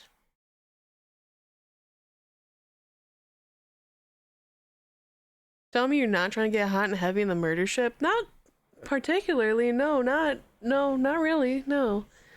No, I'd probably want to do that after I knew that I was safe and out of the murder ship. Shaking my damn head. Life and death is the perfect place to flirt. What is your guys' issue? What the fuck? Y'all are crazy. A light in a dark place, June's smile had given him hope, both for escape and possibility for something else. Trauma bonding! Yippee! It was that hope that raised his spirits just enough that they might soon be fully dashed. He opened the elevator door, and there she was. A woman sat slouched against the wall. Lotus! Junpei felt his blood turn to ice. Her body was limp, her skin smooth and pale as always. She's not pale by any stretch of the means. Oh, she is now. Was covered in bright red blood. Junpei felt his chest constrict. He couldn't breathe, and his legs began to shake. A slow, cold drop of sweat trickled down his back. He felt his stomach somersault. Junpei's mind went blank. All his thoughts replaced with endless, hissing white. Driven by little more than instinct, he began to walk towards Lotus slowly. Might not get out alive, so you gotta take it when you can. I'd rather die a virgin, thank you. Each slow movement of his stiff limbs brought him closer to her corpse. Finally, he stood next to her. Robotically, he bent down and put his hand against her neck. There was no pulse, no rise and fall of breathing. She was slightly warm. Something, somewhere in Junpei's shaken mind told him that meant she had recently been killed. Yes, Junpei thought, his mind slowly returning. She had been killed. Someone had killed her. There was a deep cut on the left side of her chest. Blood still oozed from it, although clearly her heart had been stopped beating some time ago. The weapon had been a knife then. Perhaps she had been stabbed in the heart once. She would have died immediately. He took little comfort from knowing she must have suffered very little. Only then did Junpei notice Lotus's bracelet was gone. Lastly, let us discuss how to remove the bracelets. There are only two ways to do so. I'm honestly glad that there's like a subtitle dialogue because I cannot understand Zero.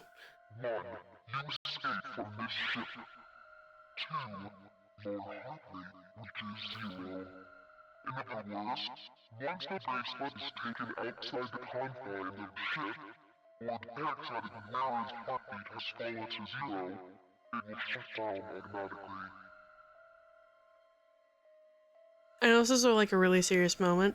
Zero genuinely sounds like how the adults sound in the Peanuts, which is gonna show my age. But if you ever listen to the Peanuts when the adults talk and not like the kids, they just kind of sound like.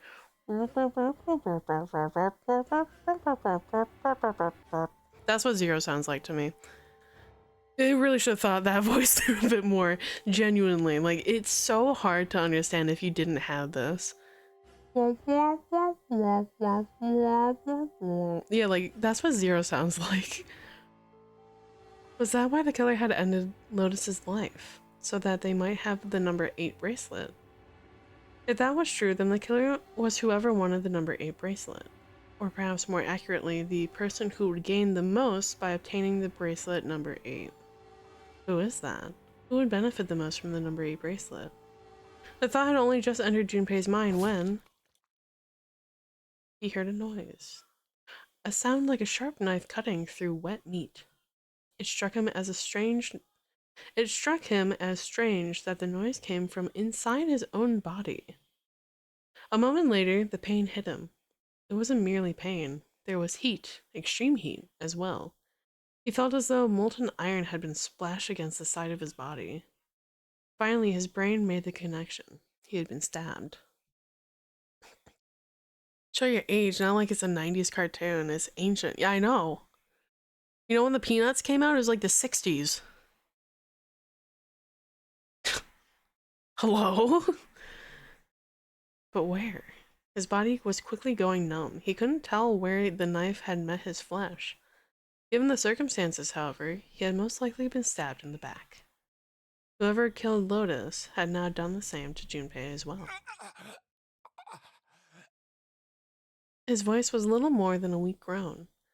With what little strength he had left, Junpei turned his body, trying to catch a glimpse of his attacker.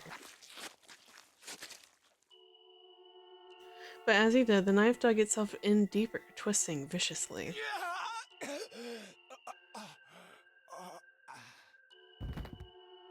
He collapsed to the floor, a puppet with the strings cut. His arms and legs lay where they fell, oddly twisted and awkwardly positioned. Junpei's body was entirely numb. He could feel the blood leaking out of him, but nothing would move. Nothing save his eyes.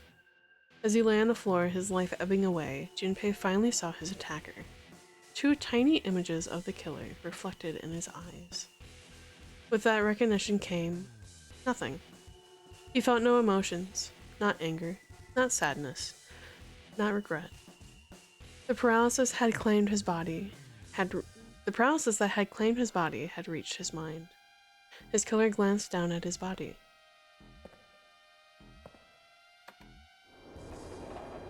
Lucia Gilf, no. No, please.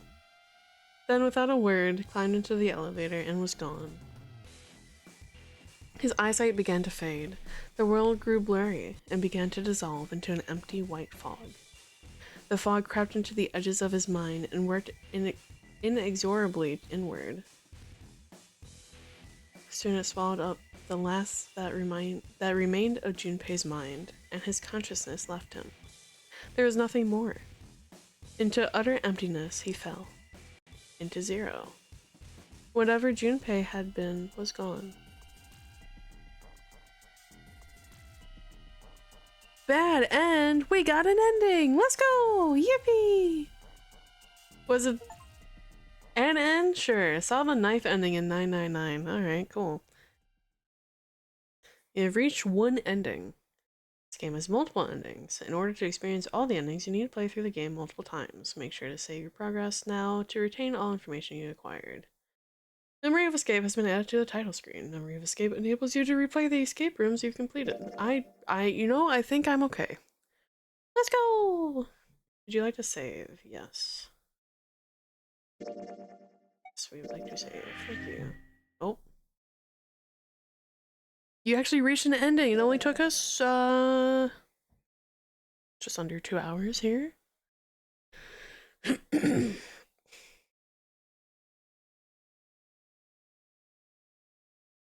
Oh, wait, huh?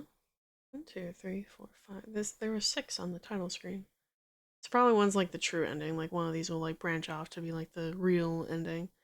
This is locked. This is unlocked. This was locked. This was locked. This was locked. Okay, these were locked. This was unlocked. This is locked. Interesting. So probably that we have to go this way. Then we have our other options of going. What was this? I like. Oh, 3, 7, and 8 doors. Okay. So this would be the infirmary, I think.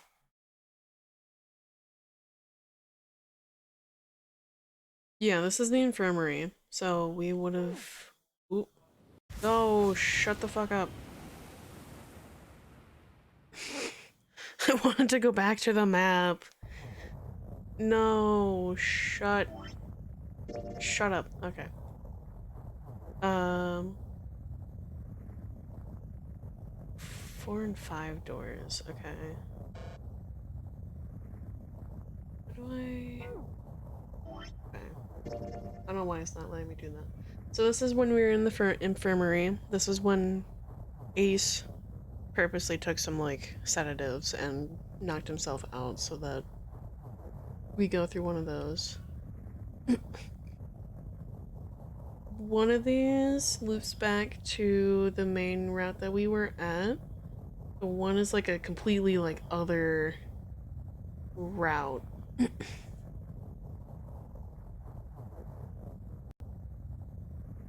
And then this is 1, 2, and 6. So then that would be we lost Snake.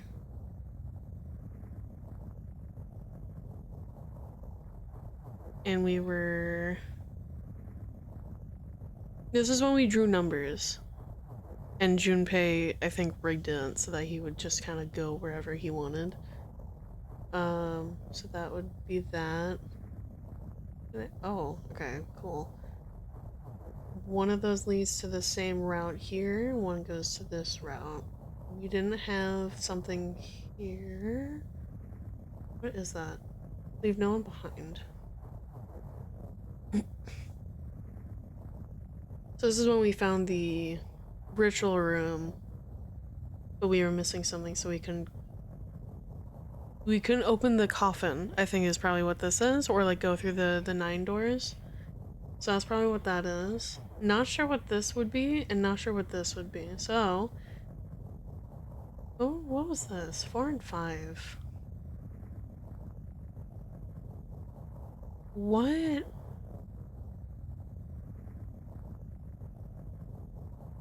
This is locked. Why is this locked? What do we... I guess let's start here then, because this is unlocked, and that seems like the only place that we can kind of go back except for here. So I guess let's go here. Let's go with...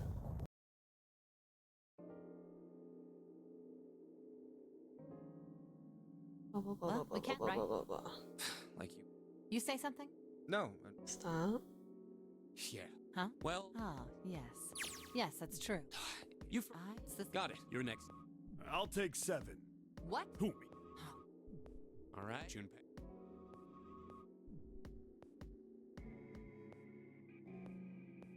I don't remember what door I went through initially. I think we went through door 8. I want to go through door number 3. Nope, you can't. Huh? Because it's. We're gonna insist on door 3. Bracelet. There are 2 kinds. Of course. I see. That's right. That doesn't happen. No, they're fine.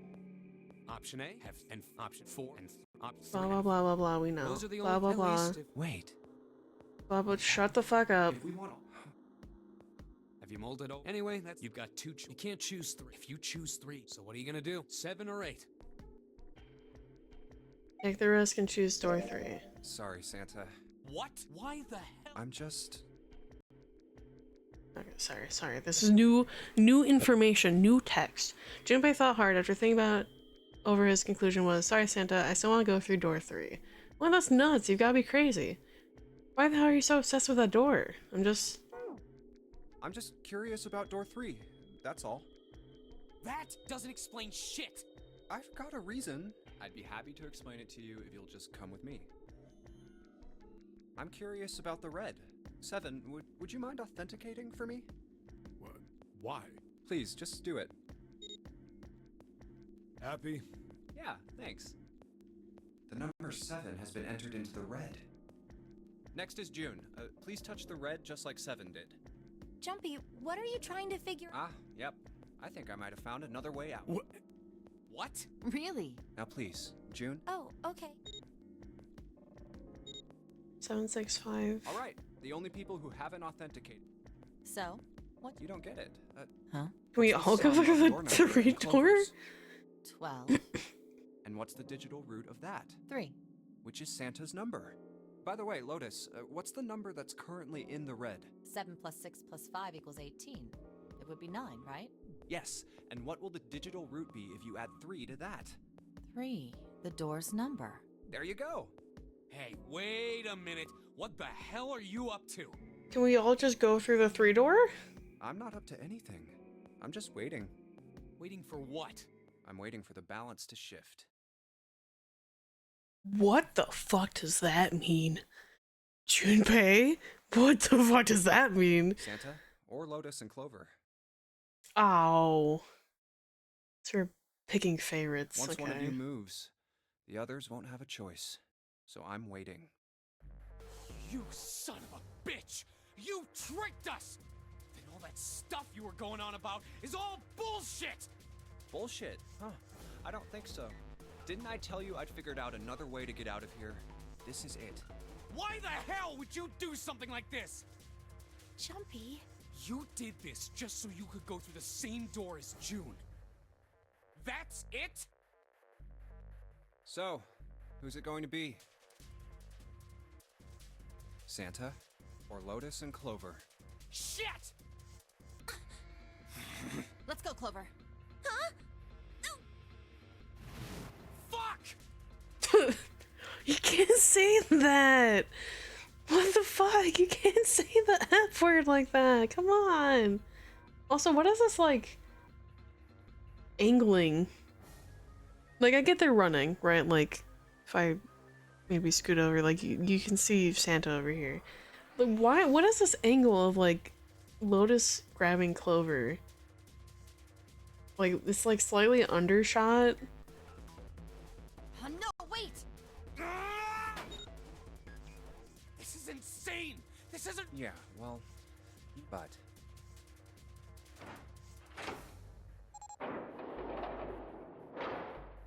Go. No. You son of a bitch, Junpei! This isn't fair! Do you realize what you just did? You leave them out there. Shut it! That's enough! We gotta find the dead or none of this is gonna matter! We got less than a minute left.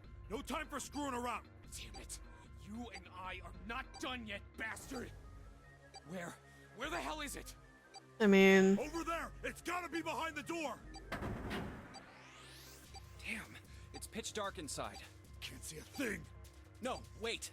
I found it. The dead's right over here. Ugh. What? Oh. The Oh, force ew. slippery. Hey! What the hell are you doing? There's something... Get over there! Quick! Get to the dead! There it is! Oh, ew, ew, ew, ew, ew. It's covered in blood, ew.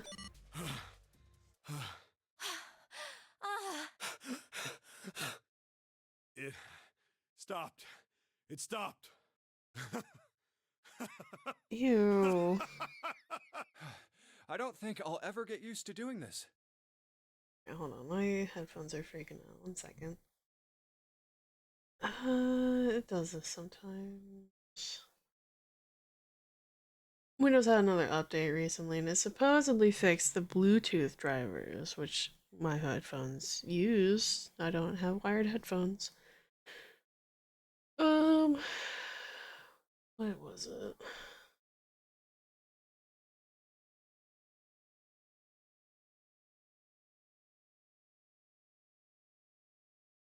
Fix it. Thank you. Thank you. Cool. Hopefully that fixed it. What the... What the hell is this smell? Blood and probably someone's rotting corpse. This is vile. I'm gonna puke. Oh, you're right. Oh, this is... Let's get the lights on first. There's a switch over here. Lights are kind of already on, but okay. Okay, guys, I'm flipping it on. Nothing wrong with being covered in a little blood. Alright, there's a difference between it being my own blood on my body versus someone else's blood being on my body.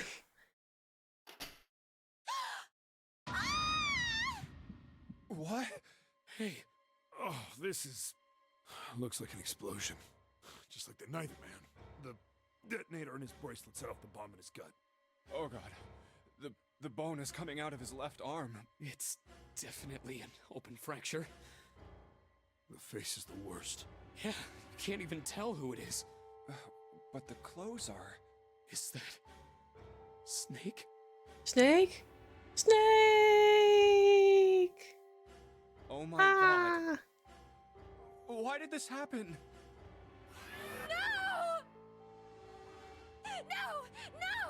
What was that? What was that art for? Stop! Calm down.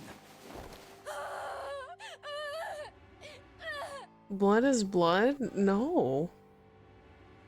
That's how you get blood diseases, is by touching other people's blood. You don't know what they have. Hey! No. No thank you. Get me out of here! You have to let me out of here! Why are you doing these horrible things to us? What did we do to deserve this? June. Actually, you know what? Where are we in the flow? Oh, we went down this path. Okay. Cool, cool, cool. So this is 3. This is 7. This is 8. I figured this was probably 8 if it looped back around. So cool. All right. Left, left, right. Cool. Get me out of here! Please! Please! Just let me out! June. Shut down. up. No! Get off of me! Let me go! Let me go! Please, calm down. She scrambled for a moment, her legs skittering across the floor, but her resistance didn't last long. As suddenly as her outburst had begun, it was over. The manic energy disappeared, and her body went limp in Junpei's arms. June collapsed towards the floor, and Junpei knelt down with her. He felt drops of something warm and wet.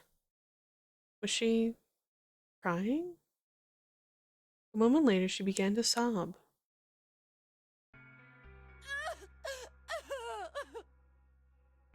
Her shoulders shook, and great hot tears rolled down her face like rain. Why would you describe it like that? I mean, like, that's not wrong. Like, they're warm. But, okay. We're gonna be fine. It's gonna be alright, June. It's going to be okay, Connie. Her name was a I'll whisper. be here with you, okay? She nodded once. Thank you. Thank you so much, Jumpy. Her trembling voice pulled at Junpei's heart. He stroked her hair gently. His face was so close to her. The scent of her hair was nostalgic. Do you feel better? Yes, but No. I want to stay here. We kind of have a time limit, so unfortunately, no. For a little while, at least. Jumpy's body is so warm. That's... Alright. Alright, time's up. Let's go. Several minutes passed before June's tears had dried. Junpei stood up. He bent down, put his arms under June's, and helped her to her feet. They didn't speak. Neither did Seven or Santa. A person was dead. They had died in that room, in a terrible way. Junpei knew there was no way he could make himself forget that. Fun fact, we have no sense of wetness. Oh, I know. We can only sense cold, and then our brain has to interpret that as either cold or wet. That's why if you stick your hand in like lukewarm water or like warm water, it doesn't feel wet, it just feels warm. There was no way any of them could forget it, but morning would do no good. They spread out to search the room, but each felt as if their heart was made of lead. We better get to it. Seek a way out! Yeah, your body can only feel cold. So when you sweat or you have something wet on you, it's because your body's feeling the temperature difference, and it's sensing that coldness as something else. But we can't feel wet. We just sort of know temperature difference. This letter's written in blood. LLR. Do you think that might be some sort of dying message from Snake? No, that's impossible. You saw the body. You aren't doing anything after something like that happens to you. And this... The way the blood's dried tells you it's real old. Whoever's blood this is, it isn't Snake's. And you're saying this blood was put here a long time ago? Yeah. Alright, that's reassuring, I guess. A divider between the stalls on the other side of this wall. No, I don't want to think about that. See if anything happens when you turn. Nothing. Not even a drop. Is the pipe clogged? Maybe. Bucket. A thick pipe that stretches across the floor. Got a bucket. Nothing's in there. Cool.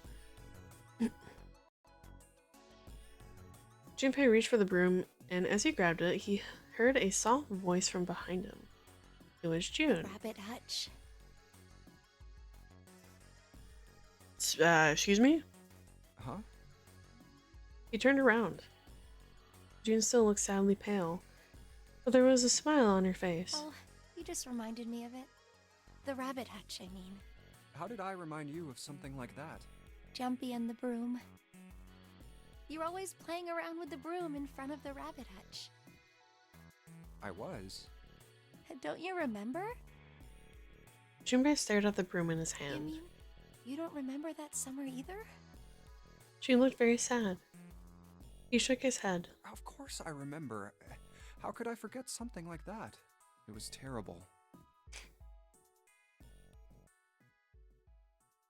They were in the 6th grade, and for any of you that are across the pond, that means we were, I don't know,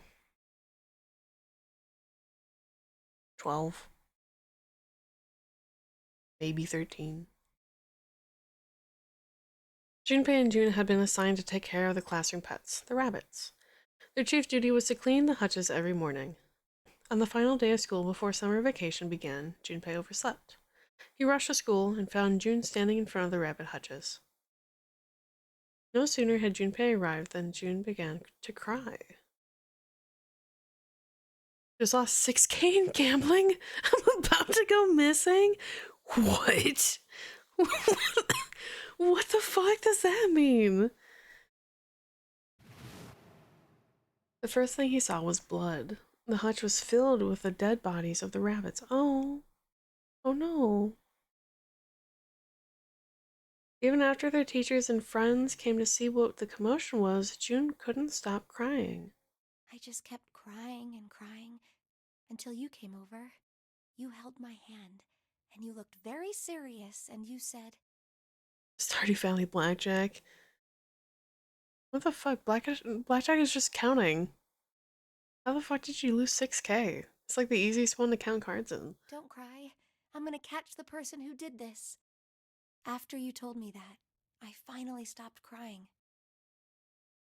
Well, the real fun started after you quit crying.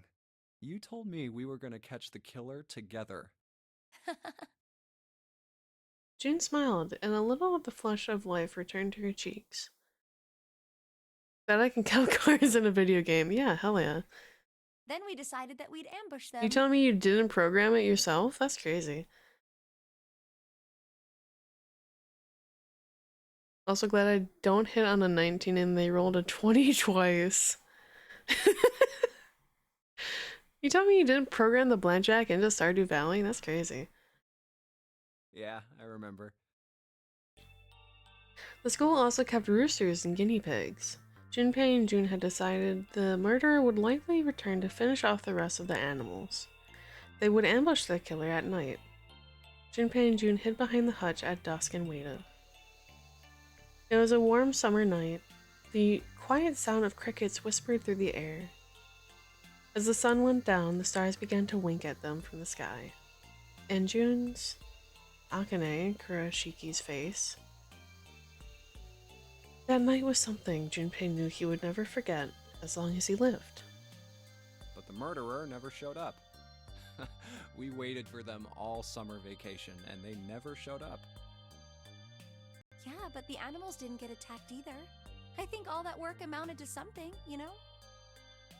He felt the same way, but it was good to hear her say it. Although, you know, if you think about it, we were probably taking on a lot more than we could handle. What do you mean? She looked up at him, confused. Come on, we were just kids. If whoever killed the rabbits had actually showed up, they probably would have had a knife or something. I mean, you must have been pretty worried, right? I wasn't worried. Because you were there with me. She blushed. She blushed furiously. Well, you know, no one else wanted to take care of the animals. Clearly embarrassed, she tried desperately to change the subject. I was the only one who asked to do it at first. Yeah, well, boys don't really want to bother with taking care of animals, you know? That's not entirely true. It depends per person, I suppose, but like there's plenty of boys or men that like taking care of animals. Well, yeah, but you asked to do it after I did, didn't you? If it wasn't the rabbits, they were gonna make me do something else. You know how that school was. I figured it'd be better if I was working with somebody who wasn't too much of a loudmouth, right? Somebody who wasn't gonna tell on me if I felt like blowing it off. Really? That's why you volunteered? That sucks, dude. What the fuck? It is. Man, that's so shitty. I'm great at taking care of animals, hell yeah. He nodded quickly and much too earnestly, and then quickly looked away at something very important. Really? Of course. That hadn't been the reason, of course. He had asked to take care of the rabbit so that he could be near June. But it had been so long ago, he couldn't bring himself to tell her how he'd felt back then. It would be embarrassing. He took a quick breath to clear his head, tossed the broom up, and then snatched it out of the air. Well, we don't really have time to be walking down memory lane like this, you know?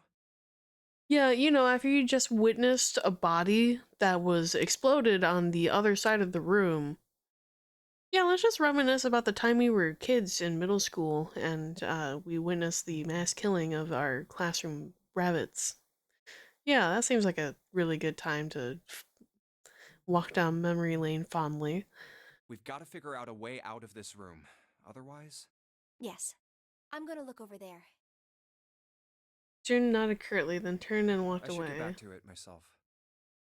What better time to reminisce? Yeah, right? Ah, that's right.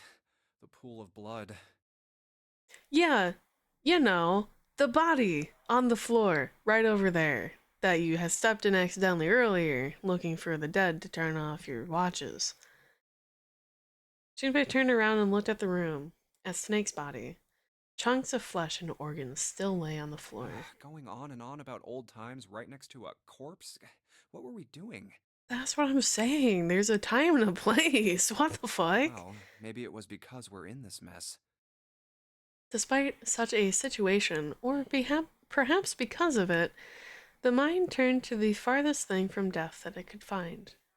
Still, Junpei couldn't help but feel a twinge of guilt at wanting so desperately to live when Snake lay dead before him. I have to survive, no matter the cost.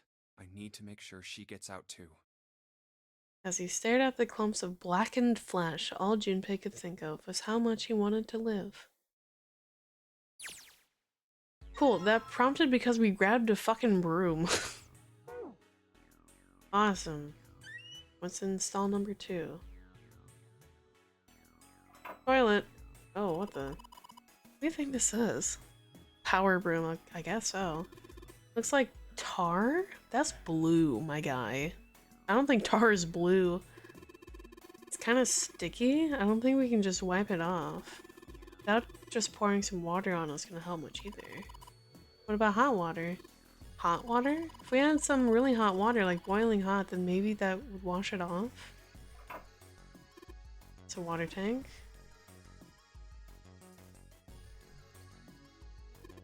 I mean, I know peace was OC, organized crime. Is that some kind of police slang? Huh? Probably. Huh? What'd I say? Why do you look all sad now? It's not really important right now. I don't know what line of dialogue, but probably that there's something in the tank. Let's just check it. Well, not... He's not wasting any time. Awesome, we got a screwdriver. Toilet tank. There's no water, which means you can't flush it. I was trying to hit that arrow, thank you. There's toilet paper on the shelf. This is stall number 3. Nothing in the toilet. If there was, that'd be gross. Maybe something in the tank. Open. Red keycard. Okay. Nothing, no water in there. Small shelf.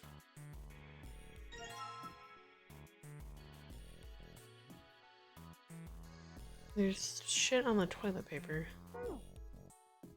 Wooden box, there's something in there. Luminol? Yeah, okay. Sure. Stack of toilet paper. Alright. I already checked all 3 toilets, you know. Nothing unusual there. A drain. There's a card down there. It's like there's something down there on the grate. I think it's a card. There's a blue card. Can't reach it though. It's too deep. Drain. Okay. Temperature? It's a thermometer. You get it off. No. It's screwed into the wall. That sounds like a job for a screwdriver.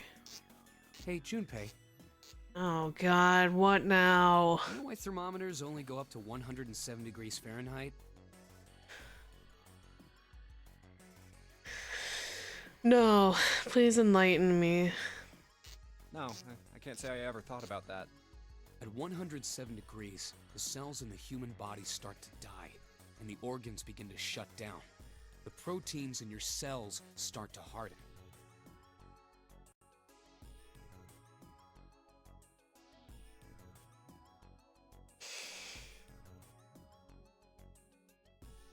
Someone read a wiki about Mercury, and now it's your problem. You're so right. That's also not where I thought this was going. I thought it was going to be a thing of like, oh, because like the mercury, when it gets measured, it couldn't read anything past 107 degrees Fahrenheit. Not that the human body's cells start to harden and you die from the inside out. Like, hello? We just witnessed a dead body. Yeah, it's kind of common knowledge that if you have a really high fever, it's really deadly. For this reason, that your body's literally cooking itself from the inside out to fight off the infection and fever inside your body. So it raises the internal temperature to start killing off the bacteria or virus that is invading. It's like when you hard-boil an egg. Even if you cool it down afterwards, it won't go back to being a raw egg. Yeah, it's kind of like cooking a potato. It gets softened, but it won't ever go back to being like a full hardened potato. breaking down the molecular level of it. What? Why are you asking? In other words, it's dead.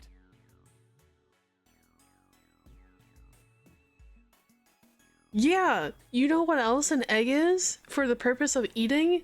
It's unfertilized. There's nothing in the egg. There's nothing being killed. It's just...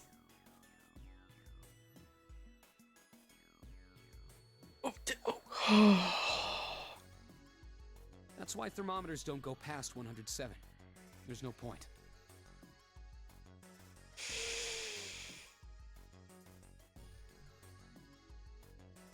Alright. Alright, okay, sure. Oh, yeah? Yep. But it's pretty rare for a fever to get that high. Yeah. A regular high fever would be pushing like 103 or 104 Fahrenheit. And that's when it's like really big concern, like, oh, this is really bad. Even viruses and stuff don't usually drive the body temperature up to 107. Uh-huh. Of course, there are other external things that could. Right, like heat stroke or being boiled alive, I guess. Like what? Well, let's see. Something like getting locked in a sauna. Yeah, you know. Or getting thrown into an incinerator and burnt to death.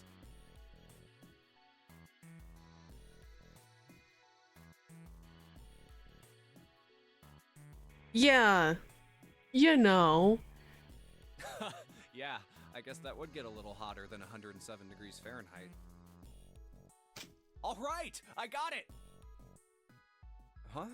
What's up? Nothing. Forget about it. Why are you being edgy McEdgelord right now, dude? What's your deal? I get, okay, hear me out. We collectively all saw the dead body in the room. I don't feel good about seeing it either.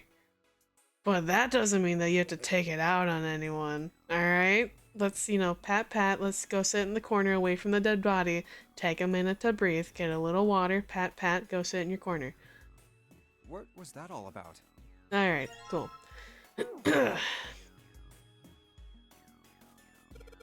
Nothing happens when I press the buttons. Well, it looks like the power's on. I'm wondering what the deal is with those things that say lock up there, though.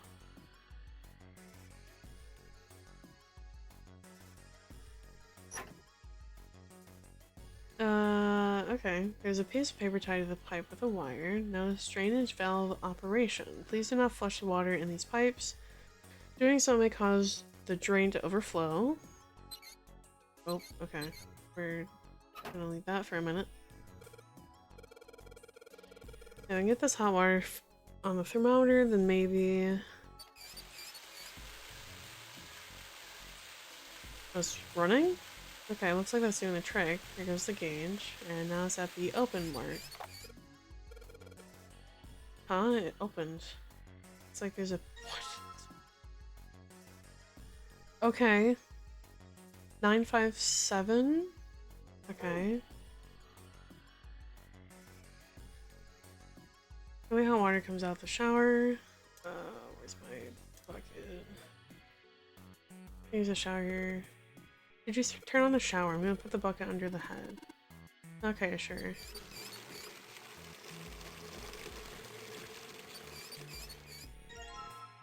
Bucket with hot water. Alright, let's go back to the... This one? Yeah, this toilet. Fuck. Something... Flush it with hot water. Yeah.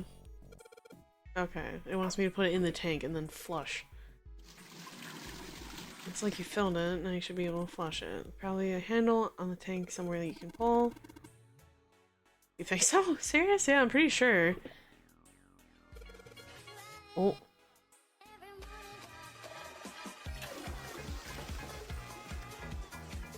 Hello! We murdered Bun in Minecraft! Oh. Well, we just witnessed well, we didn't witness a murder, but we found a dead body and he kind of exploded. But hi, welcome in. Welcome in, everyone. They hate you. Oh. Welcome in, welcome in. For anyone that doesn't know me, but I'm pretty sure you all do by this point from Bus. Hi, my name is Lucienne. You can call me Lucy. I'm your friendly and wholesome big titty goth kitty. Here to make your week a little bit better. No, I love you. Hi, Percy. Hi, Gira. Hi, Cryptic. Welcome in. Welcome, everyone. You just came in for a toilet flushing simulator. We flushed a toilet, and hopefully we got rid of some goo that was on the inside of the bowl. 185. Okay, alright, hold on. 957 plus 185. Self-washed off. Looks like that's writing numbers. Yeah, maybe it just looks like numbers. Alright, hold on. Where's my buttons? No, what button's my calculator? This one, alright. So we have 185 plus 9. Is it 957? 1142. 185. Yeah, 957. Okay.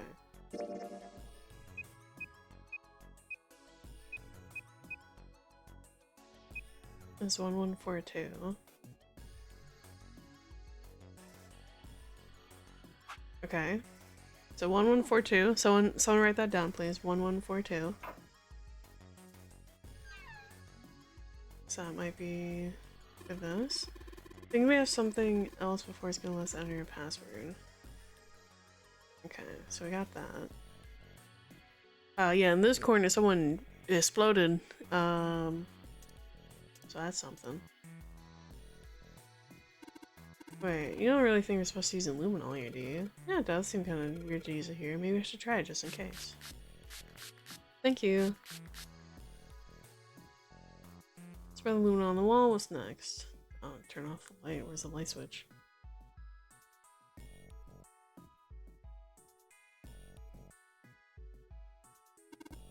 So we came in. Guess it's not locked, but there isn't really any point.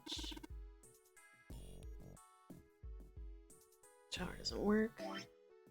We got this toilet paper. Oh, you know what? Wait, what if we... Okay, one's open. My card's done. We don't have a second key.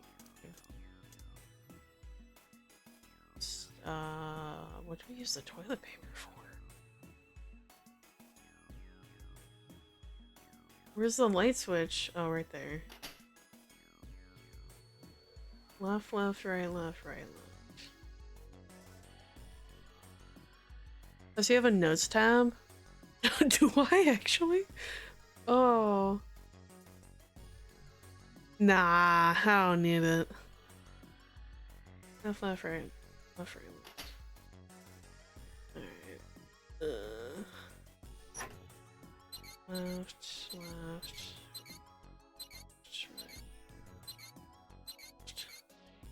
I did want to set on the wall. I wonder if it actually did anything.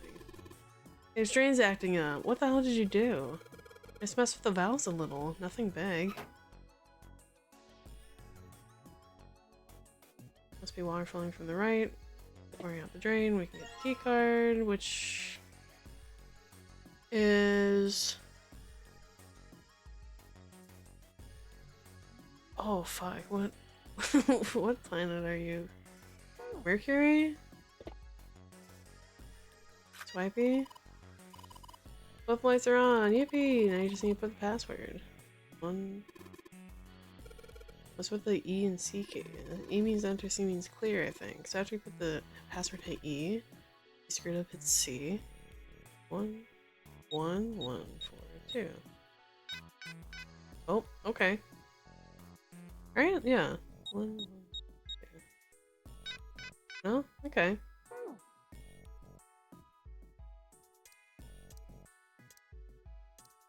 Okay, we have a broom.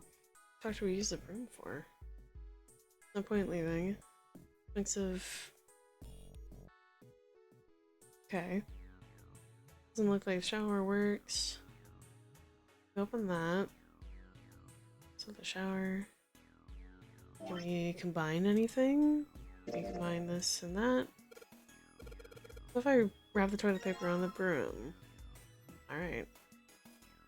The fuck does that say? To wrap the toilet paper on the broom. Looks like the symbols line up perfectly. It says 6, 3, 4. Oh, okay. So we'll take 1, 1, 4, 2. 6, 3, 4.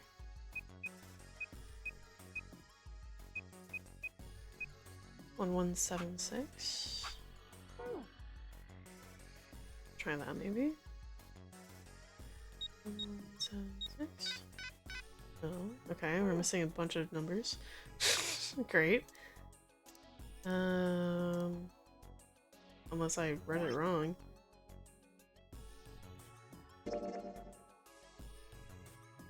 Six, 3, 4. I mapped it wrong. 6, 3, 4. 1776? I think I did that wrong. I probably entered it wrong the first time. 1776. There it is. Open! Yay!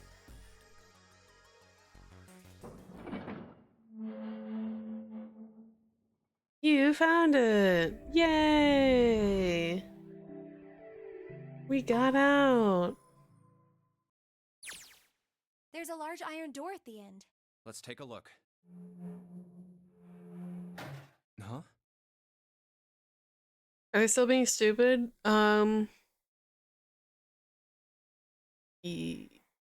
Yeah.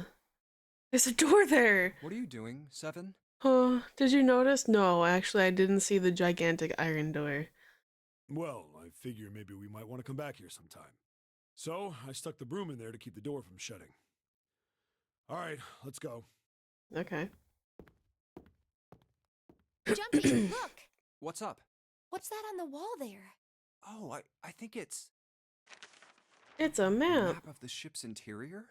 It says sea deck. So it's the map. We'll have time to study it. Okay, we kind of already seen what happens, because we just go back into the infirmary from here. What the? You're shitting me. We're back. Yeah. Blah blah blah blah blah. Can I, is there a way I can skip the dialogue? Clover! Lotus? Can I? What are you? Oh.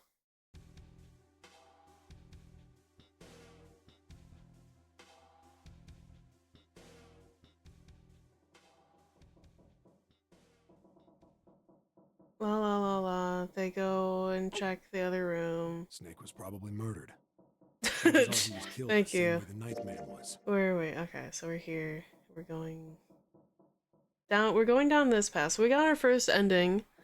We got the knife ending. We found Lotus stabbed in the heart with her bracelet gone, and then we got stabbed in the back, and we saw who the killer was, but like it didn't visually show it. Like we just Junpei saw who the killer was. We don't actually know who killed us. Yeah, rip Lotus, rip he. So now we're going down this path. It's pretty straightforward. Yeah. First, the killers got Snake, then they shoved him into it and waited 9 seconds for the door. Once that door's shut, Blah blah blah. it's We all over kind of for Snake. already But he didn't give know up. this.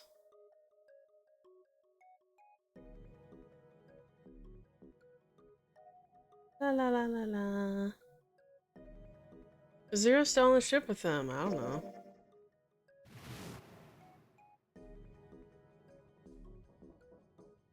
Blah blah blah blah blah blah blah blah. One of us could be the killer. That's crazy. That's crazy. Isn't the ship going to sink in a few hours? If Zero was here with us, he'd be putting himself in danger. Why the hell would he do something like that? There's no motive. You don't believe me. It's not that I don't believe you, Clover, that one of us could be Zero. It's that we don't really have a lot of proof to prove that someone could be Zero. I don't believe her.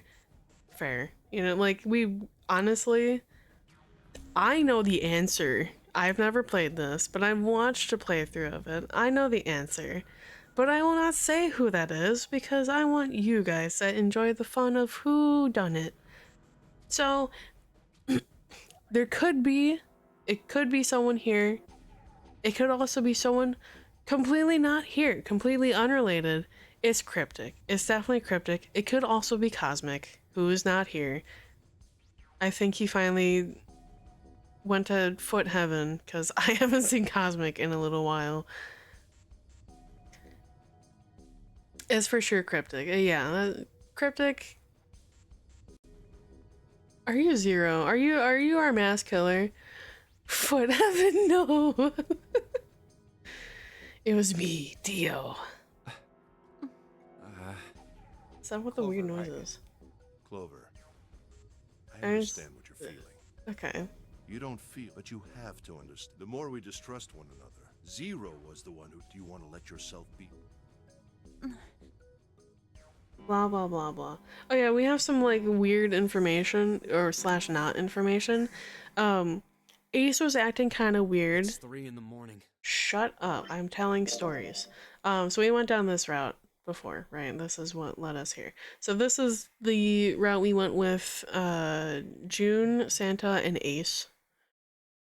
We went through the steam engine rooms. We solved all that. And we got to a cargo hold, or like a very small cargo room. And one of the puzzles was we had key cards with our faces on it, like our pictures. And it was a set of 9 boxes, like a 3x3 set of 9 boxes, including the 9th man's picture. And Ace kind of gave us like a weird line of dialogue. And like it just came off so strange. Like he left it to us, obviously, because we're the main character and we're the player, but like he gave it such a weird line of like, oh, do you know how to solve that? And we're like, yeah. No shit. Like we matched the number of the watch to the picture that they're associated to, like year 1. So we would put your picture in slot 1. We would put Snake's picture in slot 2, blah blah blah. He's like, oh yeah, yeah, that makes sense. So then that's like, what does that mean? What why did you say it like that? What does that mean? We eventually solved the room. We got to a coffin. Yeah, oh yeah, of course. Like, huh? Could you not connect that together? Whatever. We solved the room. We found a coffin that was past an electric fence. And inside the coffin, there was not a body, surprisingly, a key and a golden revolver that was fully loaded. And Ace gave another weird line. I think this was like the voice actor's fault, to be honest. Like the line came off like it was really sarcastic of we sort of unanimously agreed to not take the gun because it would be really dangerous if someone were just to have a gun on them. And the way that Ace said his part of like no was like really sarcastic sounding. It was like, oh yeah, no, I definitely wouldn't want to take the gun with me. No, sir, I don't want that at all. And it's like, what? Did you take the gun? No one took the gun. We doubled back. We found the room with the 9 doors, plural, there were 2. We said, we need to go back, collect everyone that we can. We need to collect Clover, Lotus, and Snake. Or not Snake, 7, because they were the other team. We went back, we found 7 and Lotus. Clover went missing, and then we got stabbed because we went looking for Clover. So that's where that went. So no one got shot, but someone got stabbed, and then we got stabbed. And now we're backtracking because these like little like thing means that they're locked, so we're missing some sort of requirement to continue to the other paths. This one originally said unlocked, so it had this symbol, so we decided to go this way, and now we're going this way. We went through the 3-door even though we were advised to not go through the 3-door. Now we're just kind of going this way, so. That means we have 3 hours left. You know, and we're just gonna skip all the other dialogue that we've seen until we come across something that we haven't seen yet. 2.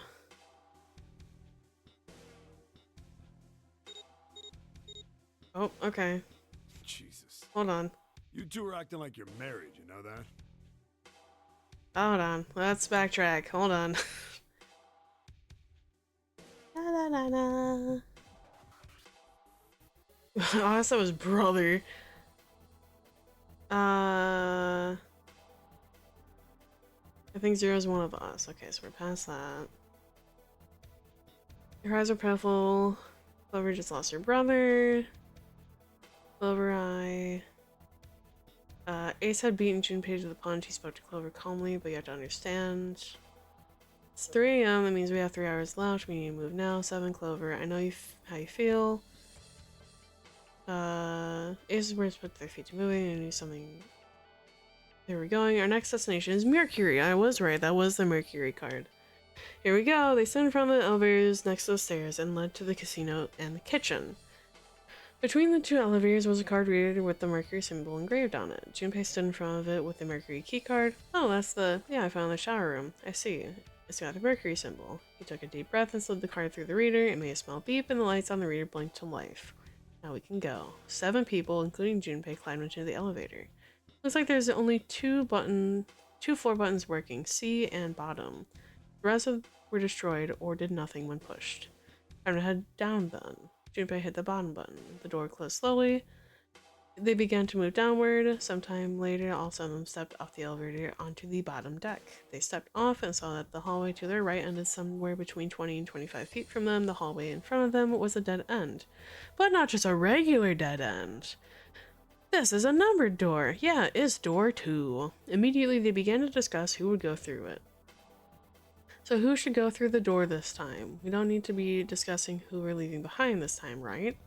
It seems like we'll be able to meet up again once we go through the numbered doors. And there's no need for arguments at this point. We should figure out who's going in there first. Very well, would anyone like to volunteer? I'll do it, says 7, the first to speak up.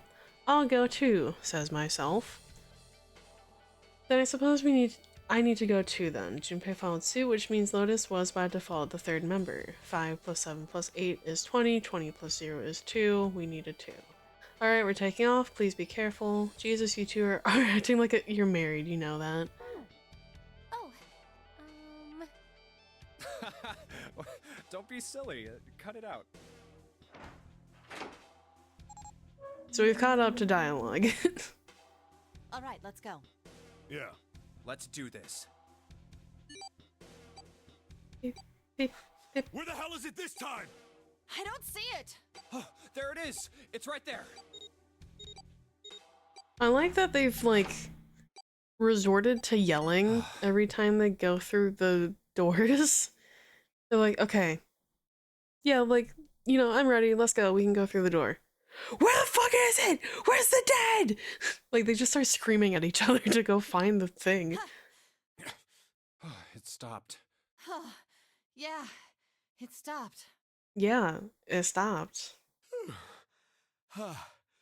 Yeah, like, they immediately resort to, like, screaming until they find it, and then they're like, oh, okay, we're chill. We're fine now. I'm not sure it's something I'd want to get used to. You've already said that. Shut up. We should finish this game before imminent death becomes a normal thing. Probably. Damn right. All right. This hallway's pretty short, but it's got 5 doors. 3 on the left, and only 1 on the right. Oh. Wait. No, they went through the 1 door before. But this is a set of 4 rooms. This feels like familiar, like this is where, because there's Lotus 7 and Clover, which is 8, 7, 4. What would that make? Hold on. 8, 7, 4 is 1. Yeah, so they went through the 1 door. But they had like a set of 4 rooms, and Clover locked herself in one of the rooms. When Lotus and Seven went to go check on her and got the door open, she was gone. Like she had just like full disappeared. So they don't know where she went, which led us to trying to go find her, which led us to being stabbed in the back. Don't forget the last one at the end of the hall. Which is probably our exit. But it's got a metal plate over it, so I doubt we're gonna get anywhere that way. Alright, let's get started. I think we'd probably better split up. You two okay with that? Yes, no problem. Sure thing. Then I'll take this first one. Alright. I'll try the one next to it. Okay. Well, I guess I'd better get started too. Me. Emergence. Seek a way out.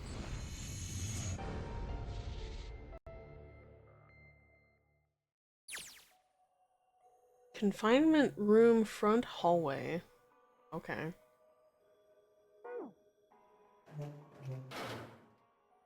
Okay. What the hell is this supposed to be? Like a drawing of a whirlpool or something? If I had to guess, I'd say it's trying to look like water. Does this thing turn on? It's stuck in the drain. The little tile in the drain doesn't look like it's gonna be able to pull out of there. We might have to use our heads on this one. Let's figure the thing out. Okay. Partition for privacy. A dirty blanket. It's a mess. Not even a bed anymore. Can't say I don't want to sleep there. Is there something past the partition? Okay. It's a sun on the toilet. Symbol on the toilet lid, huh? Seems a little fishy to me. It's a sun symbol. It doesn't look like the ones on the doors. Gosh. Handle's pretty loose. Think it'll come off if you pull on it? Yep. Fell off. Oh, look at this. The handle doesn't really fit on the string. Maybe it wasn't meant to be attached to it. Okay. Toilet paper too. Part's thinner than the rest. Part feels loose. Maybe if I gave it a couple turns. Did I just find a screwdriver? Hold on. If I stick the metal rod in the... Okay, I just found a screwdriver. That's cool. Awesome. Anything in the toilet? Pretty old school toilet. Guess that makes sense though. The ship seems pretty old too. I guess that makes sense, yeah. Chair's old. If Seven sat down, it'd probably break. Oh, you say something? Nothing at all. Junpei, what the fuck? Oh, there's screws on it. Something up with the drawer, I don't trust it. That screws off. Now we can open the drawer. There's nothing in here. Well, maybe the drawer is what we need. The drawer? Yank the drawer out. Oh, there's like little notches on the back. Okay. Alright. Hey, Lotus, I assume you're in here. Somebody made wavy blue lines on here with blue paint. Not drawing of a blue scarf? No, maybe not. It's more water. Drain is a weird shape for a drain. It's not just the things, everything's opposite, like a mirror image. It's normal if you're using the same water pipes. It is, yeah. That would be. Some sort of partition. You think it is. Privacy is important for these things. It's not like you're gonna use a Lotus. At least the guards can watch you drop a loaf. What the fuck? I guess better than being totally exposed. Can't just say that to a lady, Junpei. Toilet paper seems pretty old. Ew, how the hell can you touch that? It's horrible. It's not like I've really got a choice, do I? It's not like I want to. I've used toilet paper. Well, it's old and it's kind of grossing me out, but there's nothing suspicious of it. A moon. The filthy, disgusting moon. It's pretty filthy, but it's a precious hint. Let's remember. So we have a sun on one toilet and a moon on the other. Toilet's disgusting. If I want to touch it, I'll do it. If we pull the string, there must be toilet flushes. Yeah, can we pull it? No. Toilet is violent. Surprisingly, Lotus refuses to touch it. Oh. Okay, so we have, this is the one mirror, this is the other mirror. There's nothing on the back. Bed looks cold, pretty sure you'd freeze to death in winter. No kidding, if I tried to sleep here my skin would dry out in no time. Well, it's not like you're that young anymore, that shouldn't really matter. My, Junpei, aren't you lucky? It seems you'll die before you have the chance to grow old and hideous. I'm sorry, you're right. Dry skin is a woman's worst enemy. What the fuck is everyone's problem with bashing on Lotus for her age? She doesn't even look that old. This bed looks even sadder without the pillow. Still, it's a terrible bed. I never sleep on a bed like that. Junpei has 0 game. Holy shit. Junpei's... Lotus is a babe. They're just jealous. True. There's nothing in the drawer. Something's not right though. I know the drawer doesn't really fit. It just looks messy. Why don't you take it out? Oh.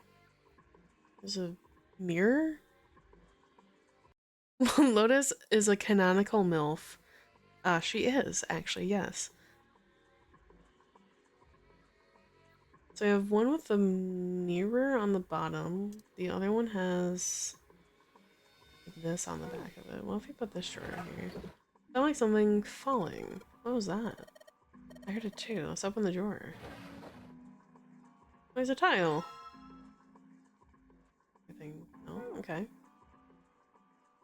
don't think there's anything else with that. So what if we... Hi, what if we go back to this room and then... This one back? Pretty sure the drawer had the down. Put it... Huh? Put this one in!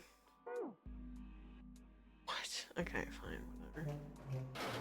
We have this third room. Probably use the mirror to deflect the light. I figure out where to reflect the light. Maybe if I go somewhere it's a little easier to shine it. Let's see, a partition. Oh, okay. 4, 7. See, 4 on the left, 7 on the right. And then... So it goes sun and moon, and then 4 and 7.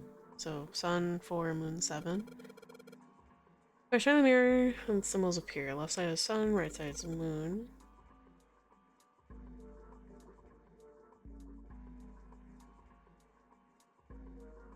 Back here. Sink, but there's no shining on it. It's hard to use, it's so dark, but I don't think it's anything going on. Sink, font says too hard to turn. Go. Hit the arrow. There's nothing special about the toilet paper. Okay, I want to... There we go, thank you. 14 is E, thank you. Toilet paper is still white enough for me to know what it is, even in the dark. I think I saw 14 somewhere else. Is it on something I'm carrying around with me? Oh. Yeah, I guess so. Like, this is the one. This is 4. Sure. Okay. E? Lincoln, not really a great one.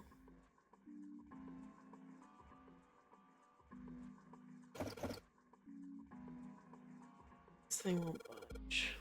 Won't be opening anytime soon. Doesn't look like it's got a keyhole. How am I supposed to open it? Screwdriver? No, okay. Let's get out of here. We do have this other room, emergence. It means we need to emerge out of here. Emerge or escape. Wonder where that goes. I thought of that and tried a couple things, but yeah, same result. Okay, 7 wasn't able to open it either. Well, we have this. Spring at the bottom of a river. I guess I can see that. Are you talking about the towel you've got? Yeah, I guess that does look a little like the thing on the mirror. There's a spring on the towel, and it's gotta be indicating the picture in the mirror. The mirror's indicating the sink. Right? But the picture looks like a spring with water, and the sink's all dried out. No water. Oh, I've been shut off somewhere else. Perhaps. Maybe. Can we get maybe this side to work? Can I. Hold on. Can't tell if that looks like a screw in the middle.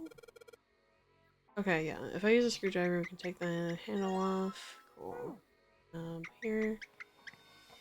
Handle is off. Now I can turn the water on. What are you doing? It's pretty obvious I'm running the water. See that? I'm asking why you're just letting it run like that. Think about it, Lotus. This faucet didn't have a knob when we found it. What do you mean? Just watch. Anytime now. The water's filling up. Doesn't that just mean the pipes are clogged?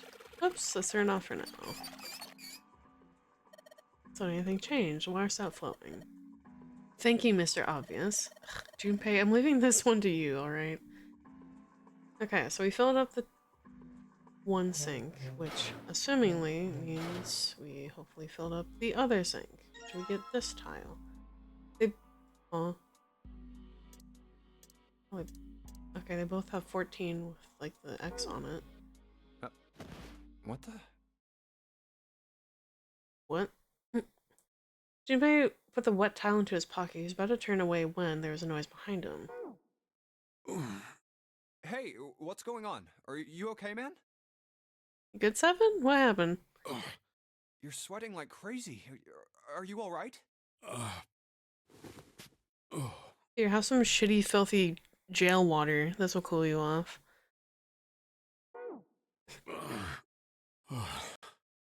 Yeah, I'm fine. Just got a little dizzy, that's all. That's definitely more than just a little dizzy. Like Are you sure? Ew. What am I doing here? Fighting for your life and trying to escape a torturous, murderous hole. Huh? What are you talking about? We opened the number 2 door and walked in here. Don't tell me you forgot. No, that's not what I mean. It ain't much, but I think some of my memories came back. Let's go! I think I've been here before. Oh. That's concerning. Huh? I said I've been in this room before. You were here? When? Why? It was a long, long time ago. Aoi Light Nona. What the hell was that? It's right there. I feel like I'm this close to remembering everything, but I just can't. That's right, an experiment. Oh. There was some kind of experiment going on this ship. Oh. An experiment? What sort of experiment? They were trying to control people. Oh, that's ominous. Or something like that. Okay. What the hell are you talking about? Aoi, Light, and Nona. Those were their names. Well, some of them. The kids that were in the experiment, I mean. I think there were 4 or 5 more, but I don't remember all their names. Okay. Yeah, that's right. That's why I'm here. Experiment. Cradle Pharmaceuticals. What? Cradle Pharmaceuticals. Okay. Like... infantile? Like... no? Company name? Maybe? Those kidnapped kids. What? Was I working that case?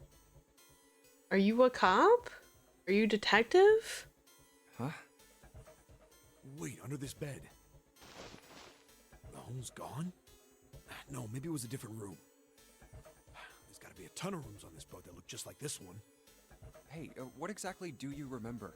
Maybe you could stop talking like a crazy person and tell me what's going on here. Well, it's not like I really remember everything. I've only got bits and pieces, and they're scattered and don't make much sense. I don't care. Tell me the bits and pieces then. Okay. From what I can remember, chill, I think dude. it was- He has no fucking memories. He's trying to figure it out himself. A cop. A cop? Yeah. I was looking for that group of kids that got kidnapped 9 years ago. 9? You remember that, right? It was all over No. the news. Oh. Yeah, I was still in school. I don't remember all the details, but I do remember some of it. Wait, how? We're out of high school. We're like college age, right? 9? I think it was a bunch of kids right around my age. They all just disappeared. Nobody knew why. Where have these 16 boys and girls disappeared to? He listed 3 and said there was like 4 or 5 more. So there's like 7 or 8 kids. What happened to the other 8 or 9 kids? It was all over TV and the newspapers every day. So you're saying you were investigating it? Yeah, that's what it looks like. And I guess I found something. There was this medical company called Cradle Pharmaceuticals that had something to do with those kids. Okay, company name. After I figured that out, I managed to get some information out of somebody who worked for them. I think it was... Tonight, a ship is set to take the children to a large passenger liner docked offshore. Yeah, that had to been it. That's why I went to the wharf. Oh, you look very different without all the scars and your hat. From the shadows, I searched the harbor until I found the ship he was talking about. There was a bunch of movement near it. Men in black suits, many of them carrying large bags. The bags. There was something about the way they moved as they were carried. No doubt about it. There were human beings in those bags. Why did they put them in bags? Why didn't they just like blindfold them or something? I moved before I realized it. I came out of hiding with my gun already in my hand. Don't move. I felt metal touch the back of my head. Drop the gun. He kept digging the cold metal thing into my skull. There was nothing I could do. I did what he said and laid my gun on the ground. Then suddenly, there was a sharp pain in my neck. A needle. Ooh, trank gun? A drug? That was my last thought. My face hit cold concrete. I was out like a light after that.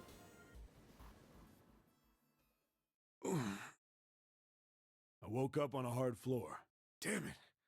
Shit, my head hurts. I bet. Where am I? A small, shabby bed, a dirty sink, a toilet with no privacy. I'd seen it countless times as a cop. I'm in a cell, huh? Facing the toilet was a door set into the wall. I was still pretty woozy, but I made my way over to it. I pushed and pulled on it, but... it won't open. Not like I expected much else. Would be dumb enough to put me in a cell and leave it unlocked. Threw myself against the door a few times, but it wouldn't budge. I knew it.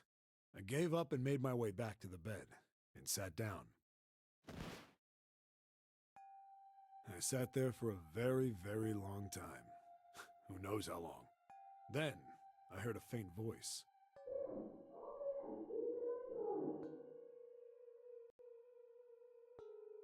The voice was far away. I couldn't understand what it was saying, but I could hear one. It was pretty high, probably a little kid. Huh? No, it was several. I hear 5, or 6, maybe more. Where? Where are they coming from? I pressed my ear to the wall and tried to listen through it. No, that's not it. Left. It's coming from under the bed? I hauled on the metal frame and flipped the thing over. And there it was. The bed had hidden an air vent under it. The hole in the wall was covered by a metal grate. Oh, okay, okay. I dropped flat on the floor and peered through the grate. I couldn't see shit, but I knew it in my gut. This was where those voices were coming from. Hold up. Why are there kids here? But then what my inside man told me popped into my head. Tonight, a ship is set to take the children to a large passenger liner docked offshore. Whoa, whoa, whoa. Am I on that ship? I mean, make it easier. If they just took you with. It didn't matter. All I knew was I had to get to those kids. I checked out the metal grate. Could I fit?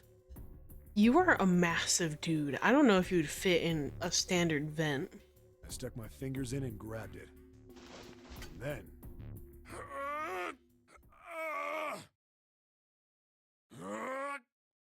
No, I don't think you understand. This dude's like 6'5" and he's built like a truck. Yeah! How do you like that, you son of a bitch? He just ripped a grate out of the wall. He's huge. I finally got the damn thing off. What's that face? Okay. Sweat was dripping down my face, so I wiped it off and crawled inside. I guess somehow he managed to fit. Hey, what happened after that? I don't remember what happens after that. I think I found some kind of door out of the duct. And I think I found some kids too. Yeah, that's a huge, like... That's a huge, like, that's a corridor. Not good. Why can't I remember what happened next? Ah, man, what happened to the kids, Seven? He's trying to remember, Junpei. Shut the fuck up for a minute. God damn. Did you save them? I don't know. I don't know if it was me. I've got this feeling. Jesus, dude. Let him think. I think one of the kids died. Lucy crushing on Junpei is my favorite. He's such a dickhead. Junpei is not the smartest. He's not the brightest bulb in the shed, alright? He's also so fucking impatient when it comes to, like, people giving him information. He's like, dude, come on, what are you trying to say here? What is it? And, like, people are trying to fucking think words, and they can't get it out fast enough. He's just impatient about it. A girl, I think. Huh? Oh, well, the kids died. Anyway, just please don't ask me anymore, okay? See, Junpei, look, now you made him sad. Jesus Christ. I really don't remember anything else. It's fine. Don't push yourself. You were the one pushing him! Going by what he said, the children who had been kidnapped 9 years before, apparently a company called Cradle Pharmaceuticals had been behind it all. They'd taken the children to the same ship we're on now. They'd been brought here for an experiment. Seven said it had something to do with controlling human beings. The 16 children who had been kidnapped were the subjects. Seven had said 3 of their names were Aoi, Light, and Nona. I think that's all I got.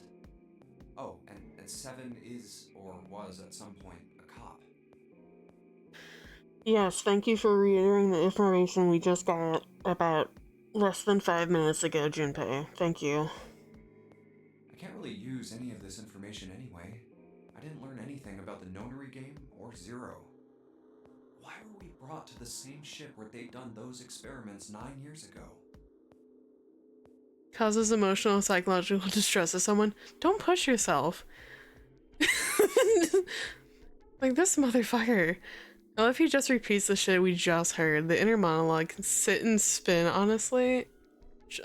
Truly. Actually, like, so far, in my humble opinion, the inner monologue hasn't really done shit except for reiterate information that we just heard. And not even like clarifying it, it is literally like verbatim, like everything we just heard. And just what the heck is this about controlling human? That's nuts. Did they really conduct an experiment like that? I don't have time to just stand here thinking. I need to get moving. It's done plenty. It adds fuel to your crash out fire. This Junpei is just such a dickhead. Alright, well we got these 2 towels. Tiles, excuse me. I was looking at the towel. We have these 2 tiles. We solved the water puzzle. We had sun. So like this is like the divider wall. On this wall we had 4. No, we had the sun and then moon, and then we had 4 and 7.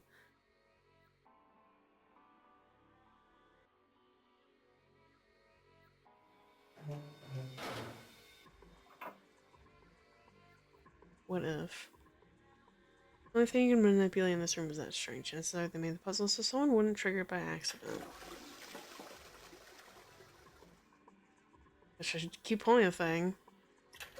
2, 3, 4. Did you hear something? I did, but it doesn't look like anything happened here. I wonder what that sound was. Okay, 4. Oh, that fucking sucks. We have to flush this fucking thing 7 times. Alright, moon symbol's pointing to. Probably made so someone triggered by accident, so that's 1, 2, 3, 4, 5, 6 consecutive time. 7. And sound again. Happens whenever I pull that string a couple of times. You pulled it 7. That was several times. Junpei, did you hear something from the other room? The other room? You mean from the dark room? It makes sense. That's where we saw the pattern. Sink, but there's no light shining on it. I can just barely make out the string for the toy, but can't get a hold of it. Pisses me off that I can see it, but can't touch it. Oh, wait. Drawer. Drawer opens easily enough. Why'd that look like there was 2 tiles? Hold on. Oh, there was. That was just, like, weird. They all have, 14 on it.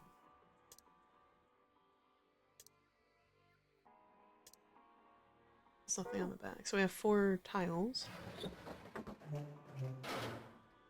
How many E's are in emergence? There's 4. How about it?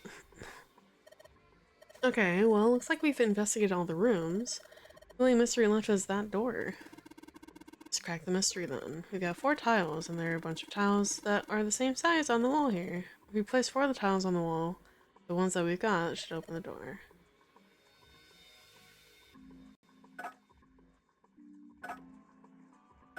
E is 14. Hey, did you hear something unlock? Does that mean we got it right? It looks like we did. The 14 hidden on the tile, if you convert that to hexadecimal, is an E. Basically, the E's in emergence are all the 14s from the tiles, so if we replace it, that gives us the answer. Don't really care why it worked, let's just get out of here. Let's go. You found it! Yippee! We might get a second ending, actually. Hold on. Just shut up. Don't say anything yet. Shut. Oh, this is a weird looking room. Shut. What the hell is this place? Where are we? Yeah, we're leaning towards, one more ending. So we could get 2 endings. Alright. Oh, this room is really creepy. Yeah, there's a chair here, with straps, looks like, on the, arms. I think we ought to get the hell out of here now. Understandable. And we're locked. Figures. It's locked, isn't it? Yeah. Yep. Don't know why I thought this wouldn't be any different. So, what is this room for, anyway? Torture, probably. That kind of looks like an electric chair. Well, there's a right chair in here. the center of the room. Yeah, you know, but it doesn't have, like, the metal bowl cap that would be attached to it usually, so it's probably not for, like, electrocution? Maybe it is, I don't know. Oh, looks uncomfortable to say the least. I'd rather not sit in it if I can avoid it. Looks like it's placed over some kind of glass panel. Okay. Too dark to look through it, though. This isn't dried blood on the tablecloth, is it? I don't know. It might be. Oh, what the hell is this? Oh, that's definitely dried blood on the fucking tablecloth. Is that a wrench, an axe, a mallet, pliers? Don't know what the fuck that is. A spring, maybe? What are these tools for? That's not something I even want to think about. No doubt about it. This room's dangerous. Let's make our search quick so we can solve the puzzle and get the hell out of here. Come on. Wow, immediately into the second room. Seek a way out!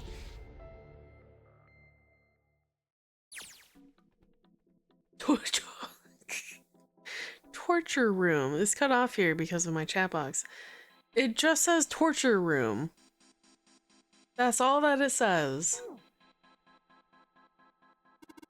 A really creepy chair. The manacles make me think this was used to torture people. Find a path to exit. It's probably room for fun activities. Well, you can't open the manacles without a key. There's some sort of weird symbol on them. There's a symbol on them? What kind of symbol? Well, if I got this right, I think it's the sun symbol. Something on the screen. The screen is complete, the door will unlock. First, adjust the switches to match the blocks in the sample above. Huh? I don't know what this thing is, but we gotta figure out this puzzle. It's right next to the torture chair. Whatever it is, I don't think it's good. Anyway, we just gotta adjust the switches to match the blocks up on top. You adjust the switches shown at the four corners of the screen and press the button. With Junpei, we don't know what this thing does. You can always come back to it later. There are lots of other things you could do.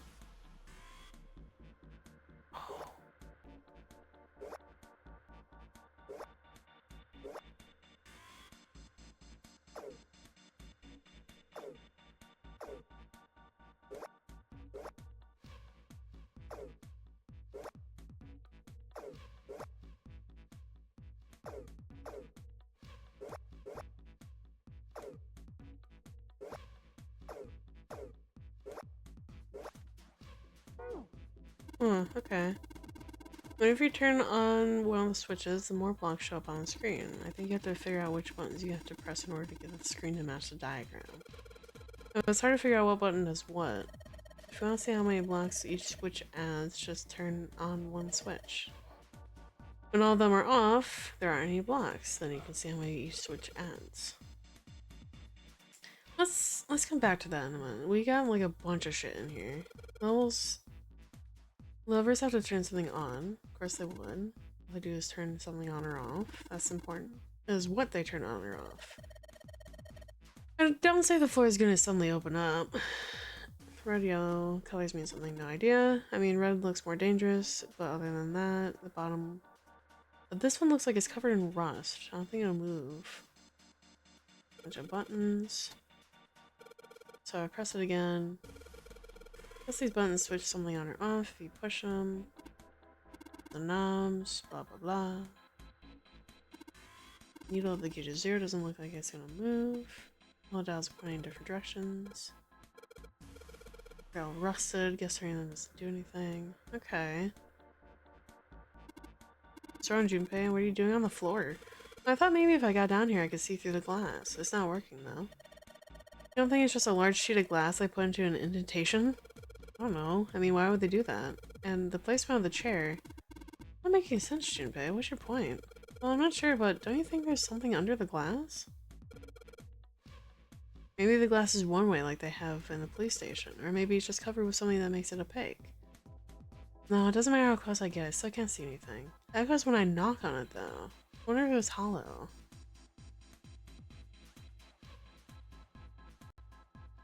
Number of ominous looking tools and instruments. Let's see, we got an adze? Adze? Haven't heard that one. Hammer, a pair of forceps. Other things are too old and broken. I have no idea what they are. And doesn't this wrench look way too new to be here with all the other stuff? Yes, it does. I didn't notice it before you mentioned it, but it's not rusty at all. Alright, sick. We got a wrench. Fuck is an adze?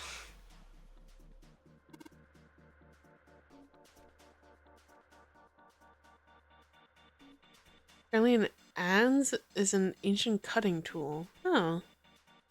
Okay. Set of rusty stairs that lead through the door. You wanna go back? You're solving the puzzle were that easy. That's the door we came from. Looking from here, the catwalk looks pretty high up. At least the stairs pretty steep. Better be careful going up and down then. Fuck is that? Cover is bolted and it's on there pretty good. Should be able to get the bolts off with a wrench. It's open! Well, it's too small. You can't see in, even with the cover off. Well, you can't see in, but I think there's enough room to stick your arm in. You sure you want to do that? There could be something dangerous in there. Alright, I admit that scares me a little, but we need to see if there's anything useful in there. Here we go, arm in the hole. I think I feel something. It's small, cold, and hard.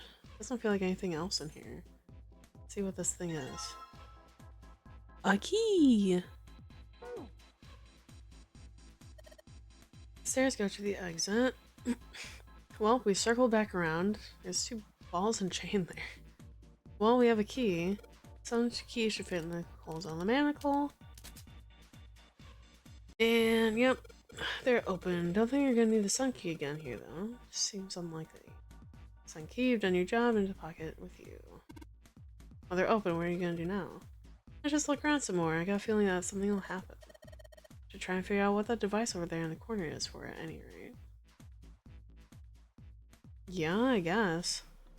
See some oil or something down there at the base. Should be able to pull this one. Pull a lever. Is that water? What the hell?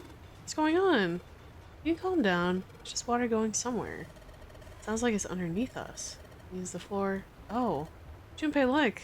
What's she? Oh, damn, I can see through the glass now. Oh. Hello. Why are you glowing?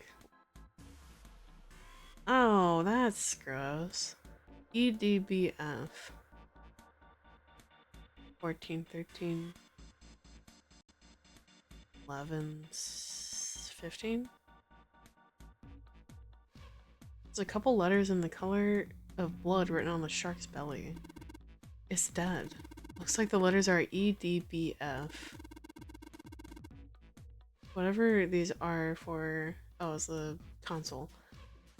EDBF. Okay, hold on. EDBF. What? There's a strange noise coming from the chair. It looks like it's been turned on. I guess the puzzle here was that the power had to be sent in a specific way.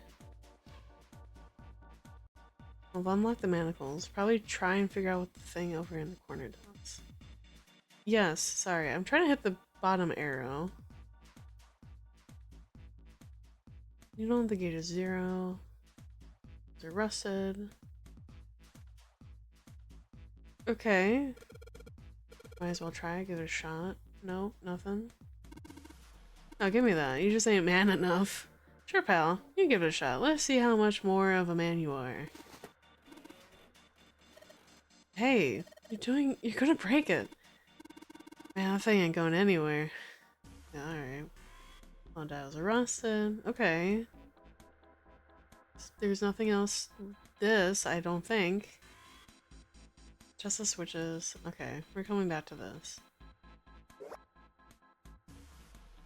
So 1, 4, 2, 4. 3, 1, 2, 3. 2, 3, 1. 2, 0, 3, 1. 4, 5, 2, 2.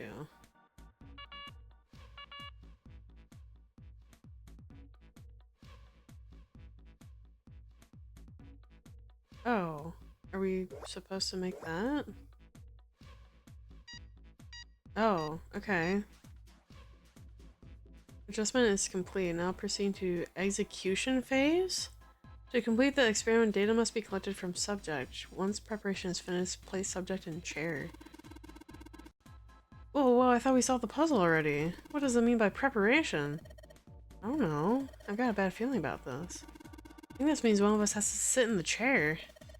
Well, seven's never gonna fit in that thing. It's either you or me, Junpei. Collecting data. I wonder if it's gonna run electricity through the subject. There's a human head on the screen. Maybe it's gonna zap the brain with a little electricity? This really doesn't sound safe. Anyway, we've still got to prepare. We can talk about this after we finish what that means by preparation, alright? Well, it wants us to prepare, so maybe we ought to ask it what we need to do. Restraining device is unlocked. Please seat subject in device. Well, like we thought, it's not going to work unless someone sits in it. How ironic that this would be the situation in which this slim, beautiful body is useful. I mean, we can sit in the chair. You don't have to sacrifice yourself. But, okay. Lotus, are you sure? I can sit in it and you can solve. Junpei's right. If we screw it up. I'll be fine. Even if I fall in, the shark is already dead. Yeah, but it's glowing green, like it's radioactive. We don't know what's in there. But No one likes an indecisive man, Junpei. I can still give you advice from the chair too, you know. I sure hope so. I just don't want to stay in this room any longer than we have to. Go over to that screen and let's get this over with. All right. Okay. Look, do you think you could do me one last favor? Sure. don't say last. You're making me nervous. Just listen. If something happens to me, I want you to tell my daughters. She is a mother, confirmed. Tell them that I loved them very much.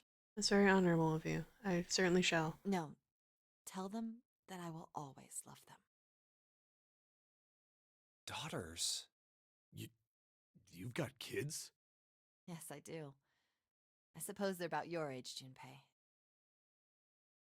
Junpei is at least in his 20s, so Lotus, at the very minimum, would be in her 30s or early 40s. They're twins. I had them when I was young after, well, some things happened. I'm so sorry. Their names are Nona and... Oh. I've heard that name before. Wait, Nona? Aoi, Light, and Nona. What-oh? Those were their names. Well, some of them. The kids that were in the experiment. But what the hell? What's wrong with you? Oh. No way. It couldn't.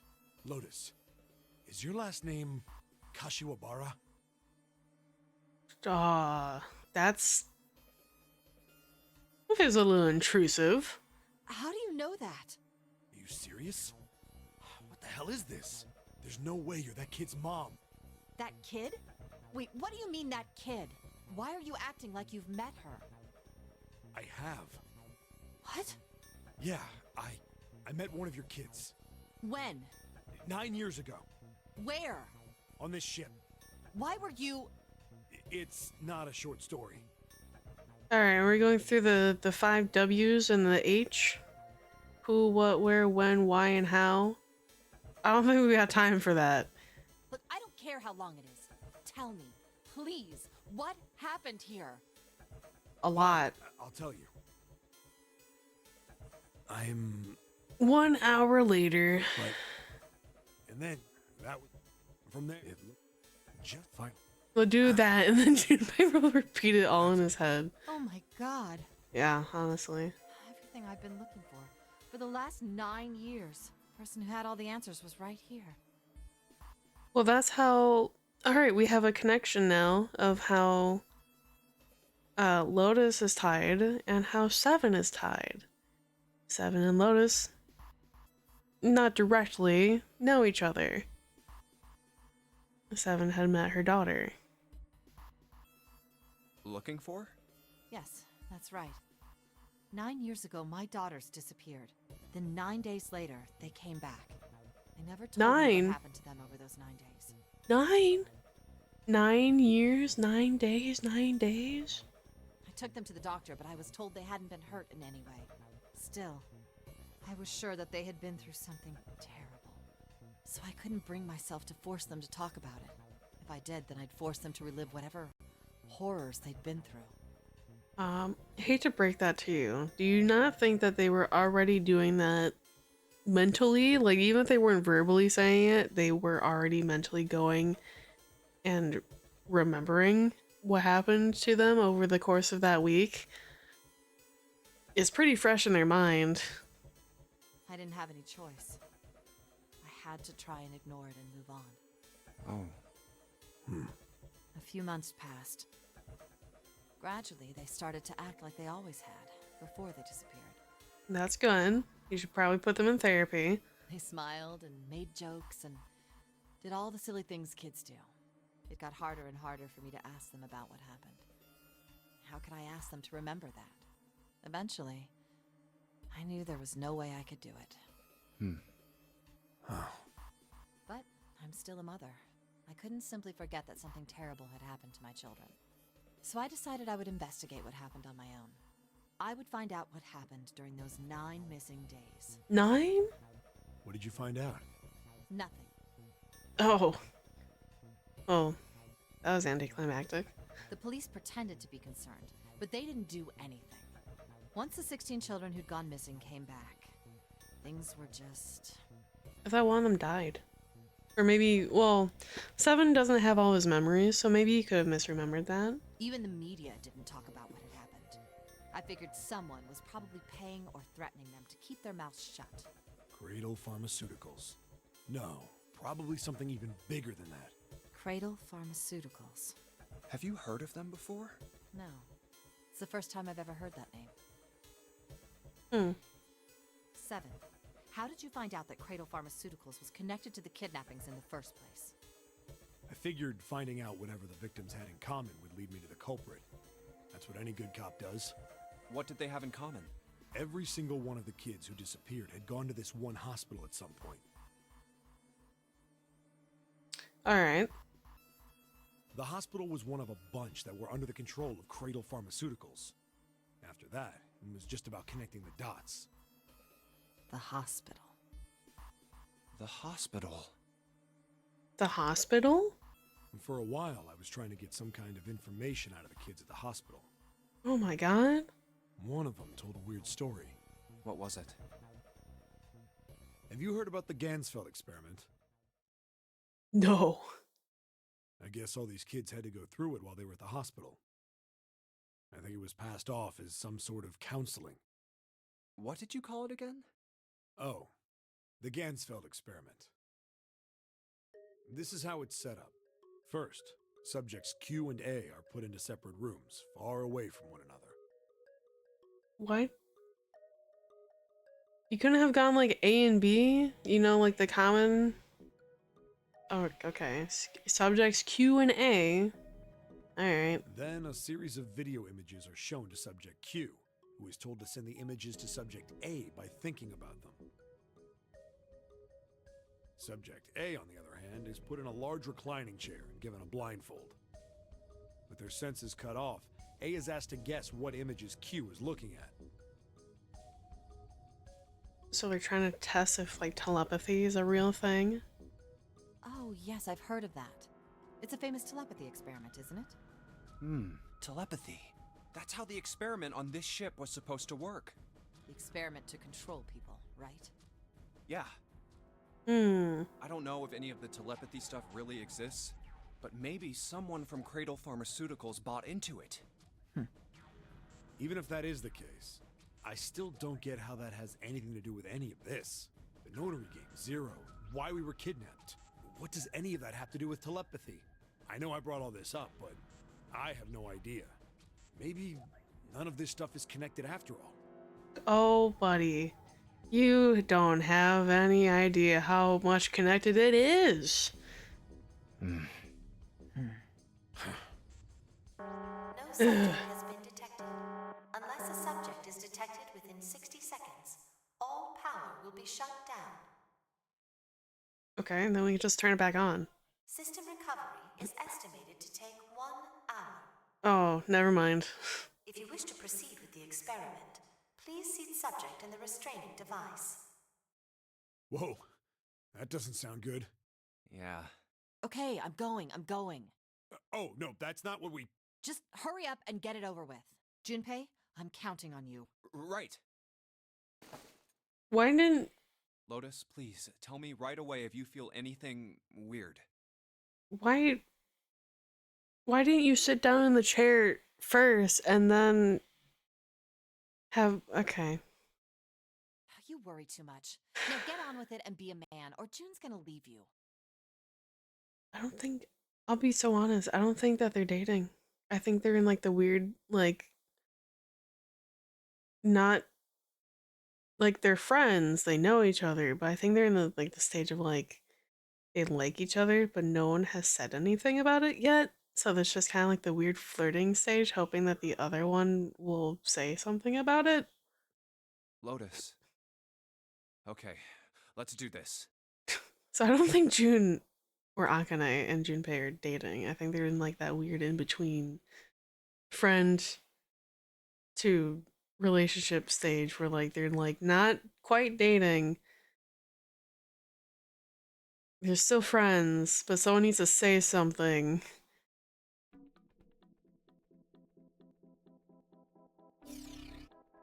Oh.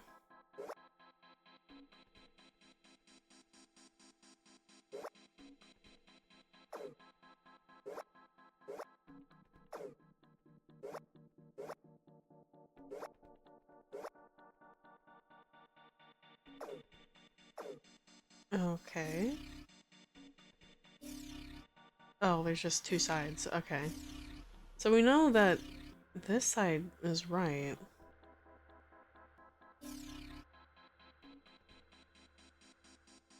Oh, how the fuck?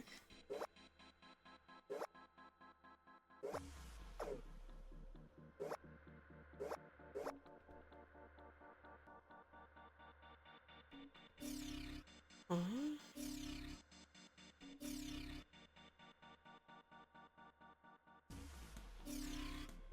How the fuck do we get more than that? Yeah, I understand that that's wrong.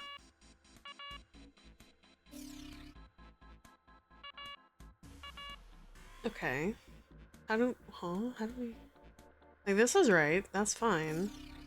How do we get...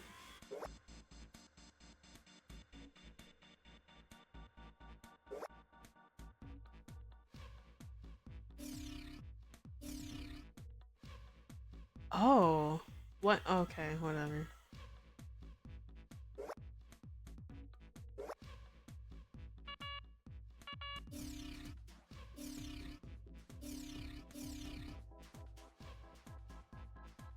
This one has one too many.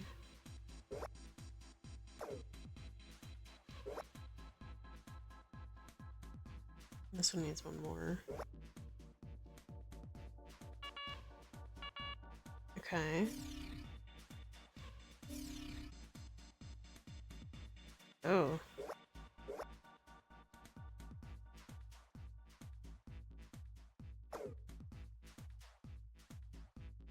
So this bottom one needs like all of them.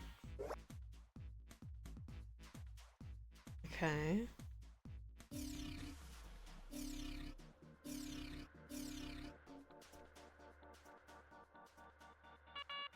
That's... Oh, that's not right.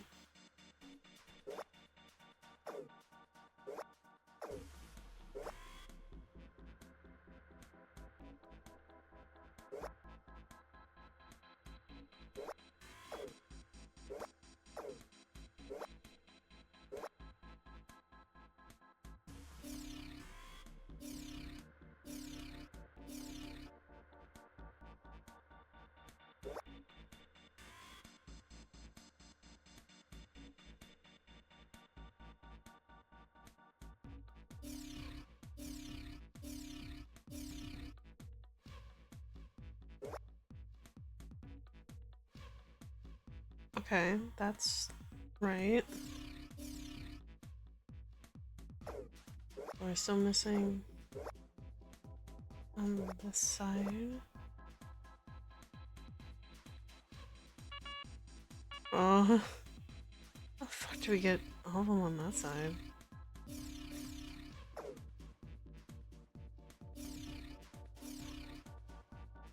Nope.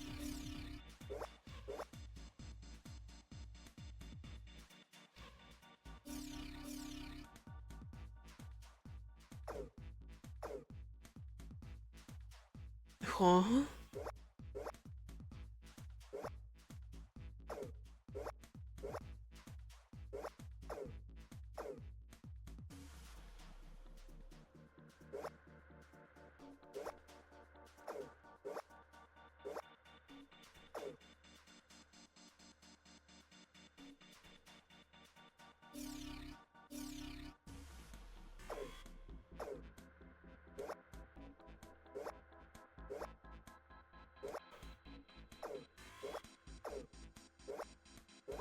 Let's do that.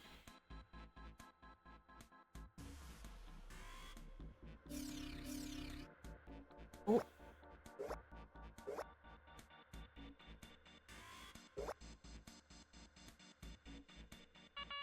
Not quite.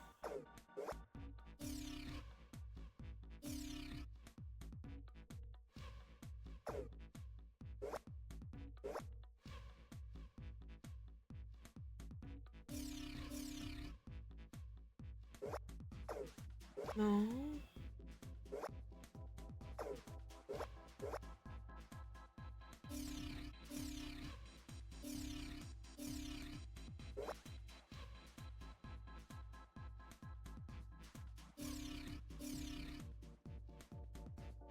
No? What the?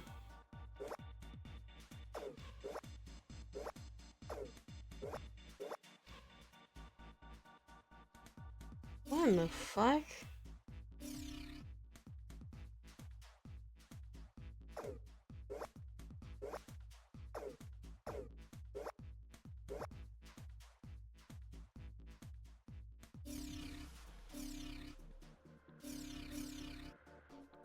Oh.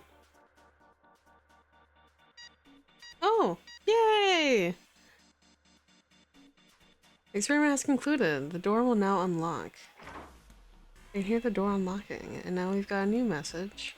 Release subject from restraining device. Lotus, are you alright? Yes, I am. I'm glad nothing bad happened, but I do think my life just got a little shorter. Hold on, I'll get you out right away. Shouldn't take long for Seven and me to get her out of here.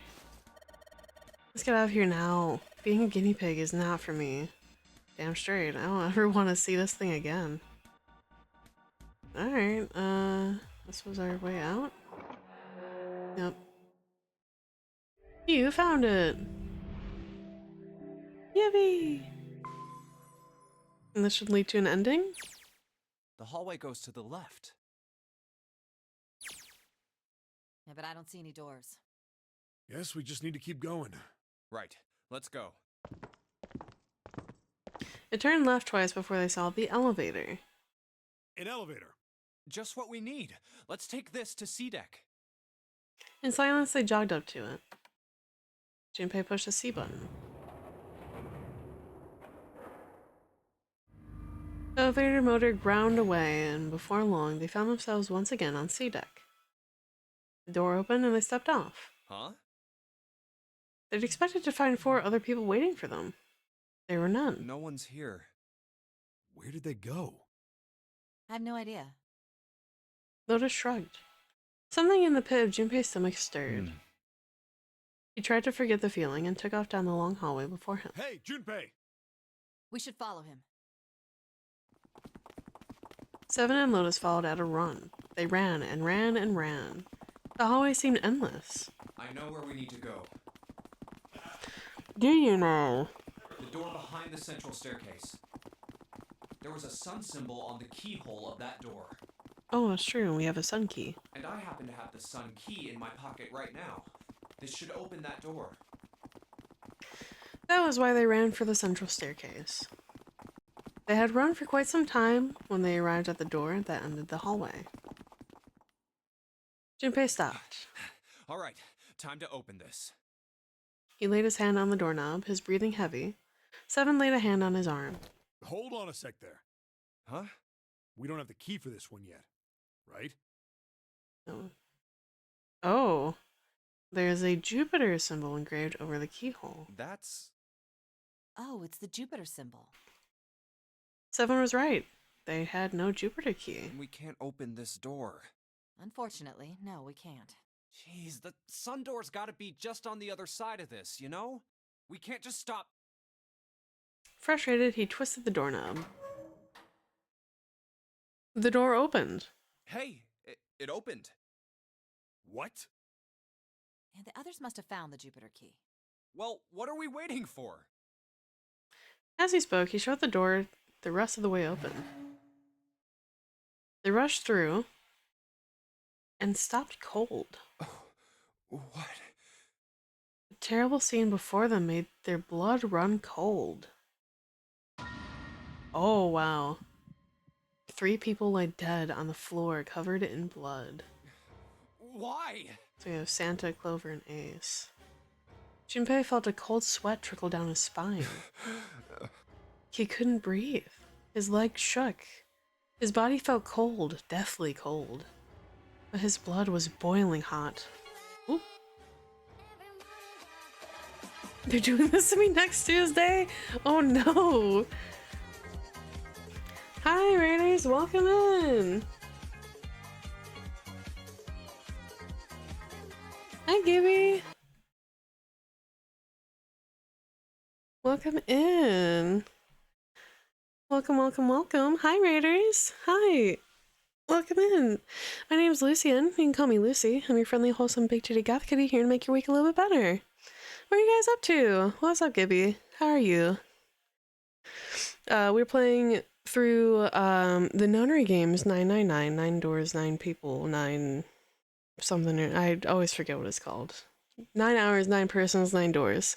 This is my first playthrough. I do know the story, however, but please no spoilers for anyone that has not seen it. Welcome, welcome, welcome. Welcome in. Please get some water, get some food, go relax. What are you guys up to? Hi, hi, hi, hi, hi. Hi, welcome. Hi. Gibbeth and Madness Raid, hands up. We were working on some art. Oh, fuck yeah. What kind of art was it like? Personal piece, commissions, emotes. I'd love to see your art sometime. Commissions? Fuck yeah. Hope it turned out exactly how you wanted, exactly how the client wanted. A dragon? Fuck yeah, dude. Dragons are sick. Hell yeah, hell yeah. Get you some food, get you some water. Go rest up if you got a raid and dash, no problem. We are probably ending pretty soon. I think we're getting close to our second ending of today. And apparently we just found 3 murdered people. If you don't like blood and gore, sorry, this is like the worst screen to end that on. But by all means, if you need to go, please feel free to do so. Scott Void Queen wanted us Void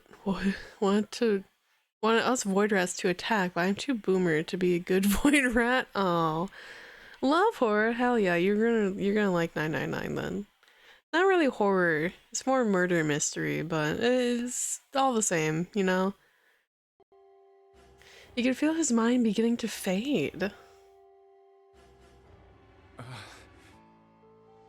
He couldn't think, he couldn't concentrate. His mind was blank. What the hell? What the hell happened? Seven's voice was weak and broken. He edged towards the bodies, his movements stiff. Clover. He bent down over Clover and pressed his fingers to her wrist. Nothing. She's dead. Dun, dun, dun. Suddenly, Lotus moved. Before he understood what was happening, her hand was in Junpei's vest pocket. Hey, what are you doing? Have a good night, Gibby. Get some rest. Make sure you get some water. Hydrate. Oh, no, no, no. Novella, you are A-okay. It looks similar to Ace Attorney. Not quite. It is a visual novel, for sure. This is definitely more murder mystery heavy than just like crime solving. It's a lot of escape room puzzles as well. So if you like puzzles, if you like visual novel, if you like murder mystery, this is the game for you. He looked back. Lotus looked up at him, terrified. The key! Get me the sun key! Why? Why do you think? We have to get out of here before the murderer comes back! The murderer? The murderer? The murderer? Once again, Junpei looked at the dead bodies. Yeah, they didn't all just like fight each other. Someone had to kill them. It is quite interesting. Clover and Ace. This is Santa, this is Clover, this is Ace. 3 people, 3 dead bodies. That means that the person who had killed them was... Oh yeah, Juna's the only one left because we only have 7 people. 2 of them died via explosions. Juna's the only one that is not accounted for, which that's terrifying. No, it can't be true. Best frame like that? Maybe. I don't know yet. Give it to me! Before Junpei could react, Lotus dove back into his pocket and came out with the key. Let's go!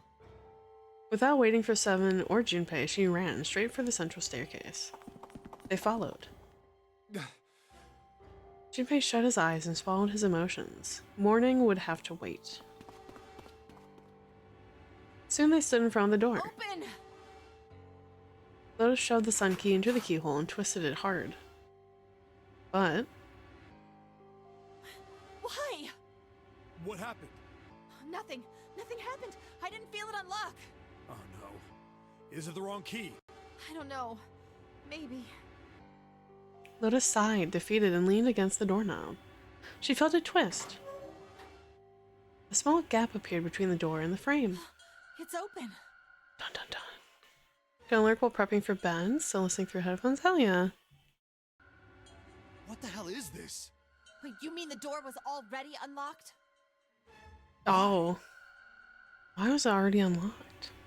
How would I know that? Whatever, let's just go.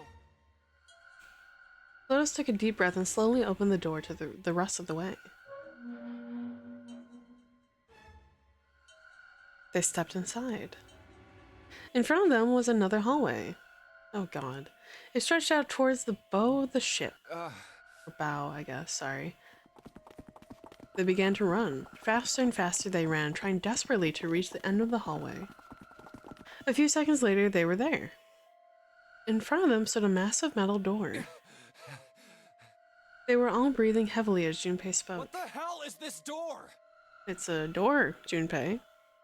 I can't see anything that looks like a doorknob or switch or lever or card reader or anything. I mean, this kind of looks like the handles of the door where you like pull it to one side, or maybe even like this, like lip in the door. This, I don't know. How the fuck are we supposed to open this? Can't say that. Stop dropping the F-bombs, dude. What the fuck's wrong with you? We don't have a choice. We're gonna have to go back. No, I'm not going back there. There is a murderer back there. There were more stark terror in Lotus's voice than authority. She was almost begging. But I don't see any other doors. As he spoke, Seven stepped towards the door in front of them, as if to illustrate that this was the only door. Oh, it opened. No way. Is emotion activated?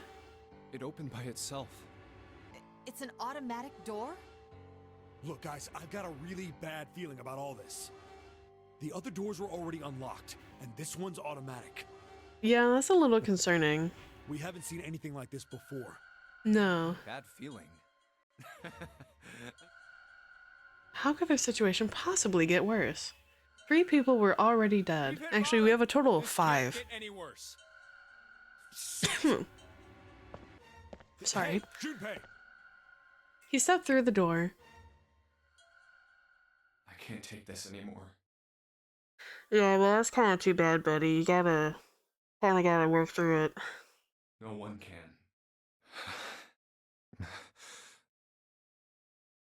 And whatever hope Junpei had managed to summon disappeared. No. It's a lie. It's gotta be. This can't be real. No. It's impossible. If it's a dream, just wake up already. Someone please tell me it's all just a joke. I'm imagining things. I think Junpei is having a mental breakdown. Yep, that's it. This is all obviously a lie. It's a big, elaborate trick. An illusion or something. Or a dream. It's made up. It wasn't real. Right? June? No, the codenames mean nothing now. Connie. Connie! Oh, shit. Junpei cried out and leapt through the door. He flew to her side, his heart like a stone in his chest. Connie, hang on! Junpei swept her up and shook her by the shoulder. She moaned. Oh. And her eyes fluttered open, but only barely. Connie! Jumpy? Her face was pale and her lips were dry and cracked. Her eyes were blank and cloudy. They stared straight at Junpei, but saw nothing. Junpei put his hand on the small of her back to hold her up. It felt warm and wet. He lifted his hand up. It was covered in blood. Oh man, Connie, there's so much blood. What the hell happened to you? How did this happen? It was all he could do to not break into tears. I'm sorry. Her voice was thin, a minuscule thread that was the only thing that kept what? Sorry. Her voice was thin, a minuscule thread that was the only thing keeping her with him. I might not make it. No way. No way I am going to let you die. I am gonna save you, I promise. Thank you, Jumpy. Thank you so much for everything. I was really happy to see you again, Jumpy. Really happy. Don't give me that I was crap. You're gonna see me again lots more times. You just gotta hang on, alright, Connie? Ow, what can I do? Damn it! He looked up from Connie, desperate for something. Anything. What's that? A yellow submarine. Then he saw it. A small submarine. A submarine? What on earth is a submarine doing here? No, that didn't matter. Nothing mattered except saving Connie. That was the only thing he wanted. That's it! Junpei turned his head back to look down at her. Hang on, alright? There's a submarine over there. I'm gonna go see if it works. No! Don't go! Please, don't go! Please, just stay with me, okay? Holy shit, Beatles reference! Wow! I want to be close to you, Jumpy. When Fun fact for anyone that doesn't know, I have too much Beatles knowledge for the age that I am, and that is my father's fault. Teehee, and I don't want the VOD to get flagged, so I will refrain from too much information on that part. Connie. Jumpy, did you know? Did you know? You meant a lot to me when we were kids. Oh, but you mean nothing to me now that we're adults. You mean absolutely shit jack to me. I liked you for a long time, Junpei. I don't think this is the time to confess your quite literal dying love to your childhood crush.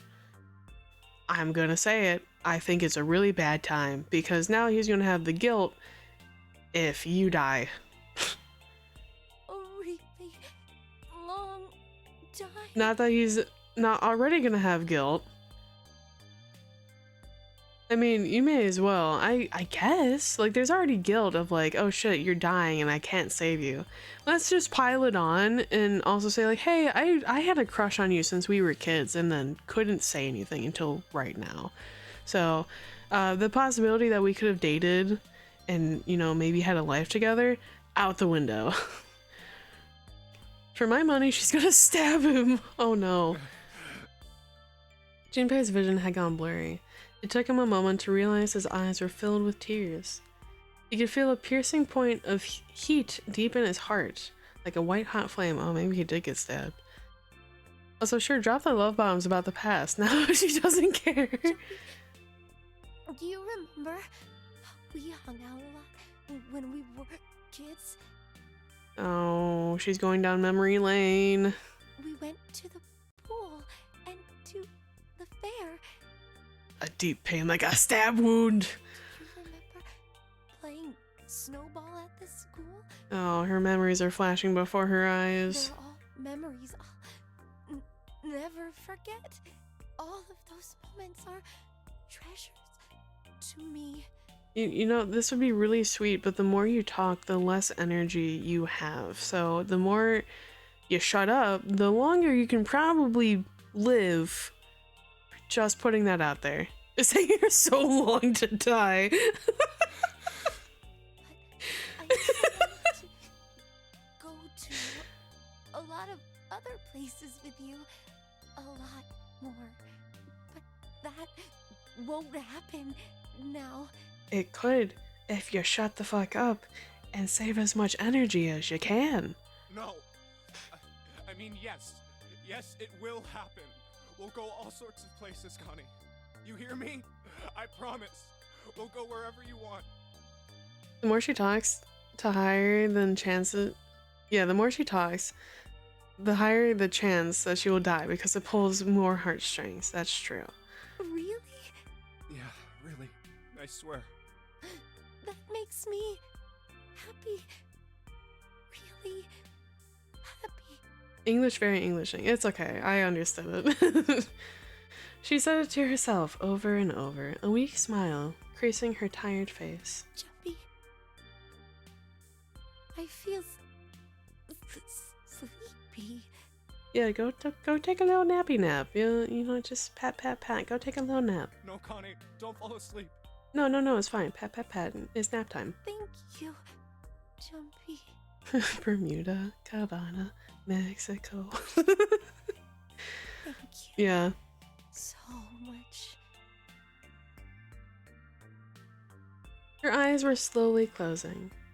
Junpei screamed, even as he felt his throat go hoarse. Connie! Connie!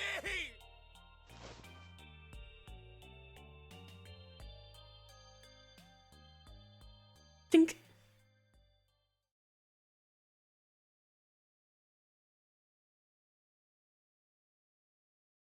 Time passed. Junpei wept, curled around Connie's body. Where's Seven and Lotus? They were like running right behind him. He cried and cried until he had no tears left. When the last tear fell, Junpei was no more. His body remained, but only as an empty shell. Somewhere he heard a bell ring. I don't know why, I'm just like, ugh. In visual novels? Yeah, sometimes they take too long to get to the point. It was the clock at the central staircase. Uh-oh, what time is it? Can't be 6 a.m. yet. Oh, it rang 5 times, then faded. Make it out, please! Hi! 5 o'clock. Welcome back. No, I mean, I like when they put the, when they put the ellipses there. Just so, like, passage of time. Like, no, nothing was said, but there's, like, notice of character there. Quietly, gently, softly, he set Connie down on the floor. Slowly, Junpei stood. Only then did he realize that Seven and Lotus had not followed him. Yeah, where the fuck were they? Where had they gone? Slowly, he looked around the room. There was nothing. No sign that they had ever been there. It felt as though every part of Junpei's body was made of lead. Slowly, he made his way to the door he'd come through. As he approached it, it opened, sliding apart with a sound like a grinding stone. Why do I feel like they got murdered? Junpei passed through the gate and into the hallway. Were they murdered? Oh. Oh, that answers my question. His heart rattled in his chest. An empty, lifeless thing. It had been so utterly broken there that there was nothing to feel. Time for this void rat to go to sleepies. Good night. Have a great stream. Have a good night. Hope you rest well. Thank you for popping in. When he saw their bodies, he simply stared. It was a lake, a sea of blood. 2 bodies lay in it. There was no need to check. There was no breath left in them. His eyes lit on Lotus's wrist. Her bracelet. It was gone. He stared. It meant nothing to him. He didn't care anymore. He couldn't care anymore. Junpei's body felt numb. A part of him knew that the lump of lead in his chest had once been a heart. He couldn't quite remember what it had been for. Tears poured from his eyes in great streams. He wasn't sure why. He gave up trying to make them stop. He turned around. The door opened again, and slowly, numbly, he walked through. He kept walking. Why stop? An object set in motion, simple inertia carried him forward. Eventually, he found himself in front of the submarine. His arm reached for the hatch.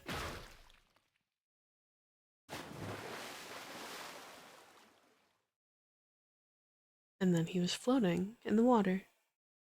His eyes stared down into it. He couldn't see the bottom. His back was hot. Dimly, he felt the blade of the knife in it. Ooh.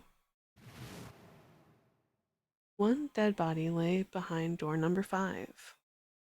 The body of the 9th man. Another lay in the shower room. The body of Snake. Keep count, guys. There's gonna be a lot. So we're at 2. At the central staircase, there were 3 more. 2 plus 3 is 5. A Santa and Clover. Just outside the door were 2 corpses. 5 plus 2 is 7. Those of 7 and Lotus. In this very room lay the body that had once been Connie. 7 plus 1 is 8. And now Junpei would join them. 8 plus 1 is 9. Who then had killed them all? Who?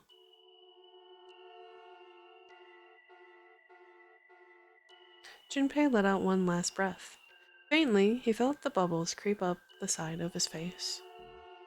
His consciousness faded quickly, dissolving away into the cold, gentle lapping of the water.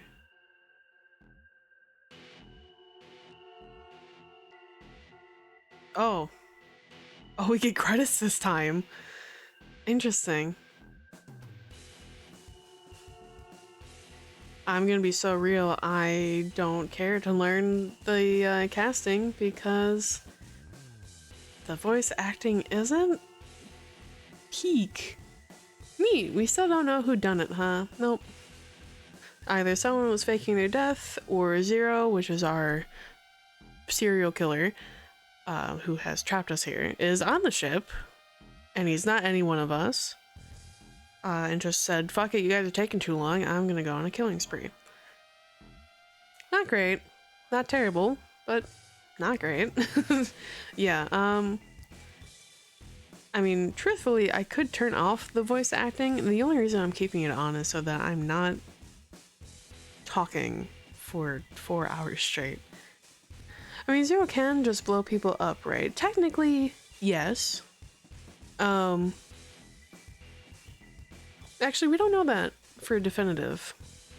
From what we do know, the bombs in everyone's stomachs will only detonate if we try to forcibly remove the watch, or if when we enter through one of the number doors and we activate the red, the thing where they like scans your hand, and you don't find the dead or the other scanner in 81 seconds.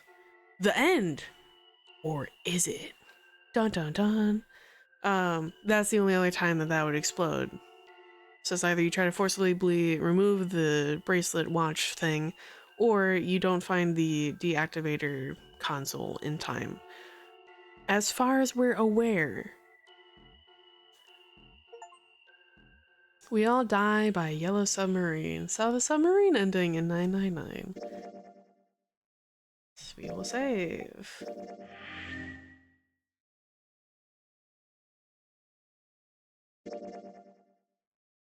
So we got that. So then we went through.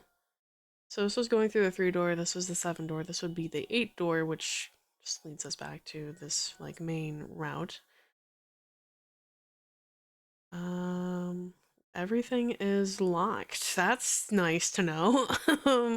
Okay. I mean, you're dead. I feel like it's the end of the line. Yeah, that's fair.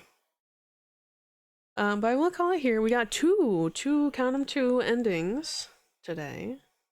This was our first one. This was our second one. There's a total of 6. One of the 6 being like the true ending. So obviously if we find all the information, like we find whatever is here, gain new information, find stuff here, we find new information.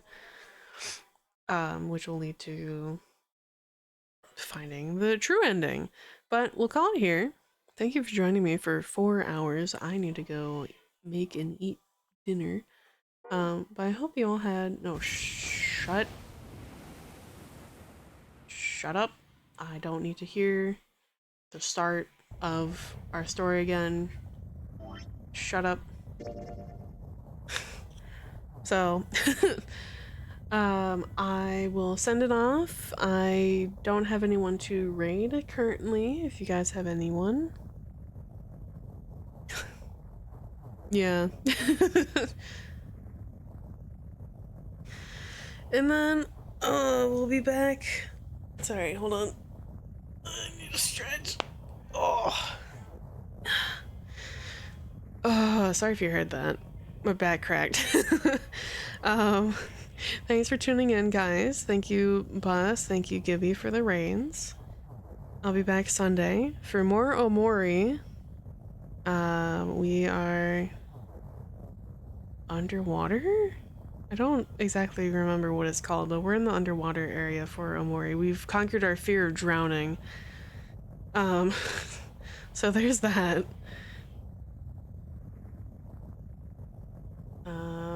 Yeah, we'll come back to this next week. But for now, I hope you all have a lovely rest of your day. Stay safe, stay hydrated. Don't get caught by a weirdo serial killer that wants to put you in a weird saw trap torture game. And I'll see you on Sunday. Bye-bye!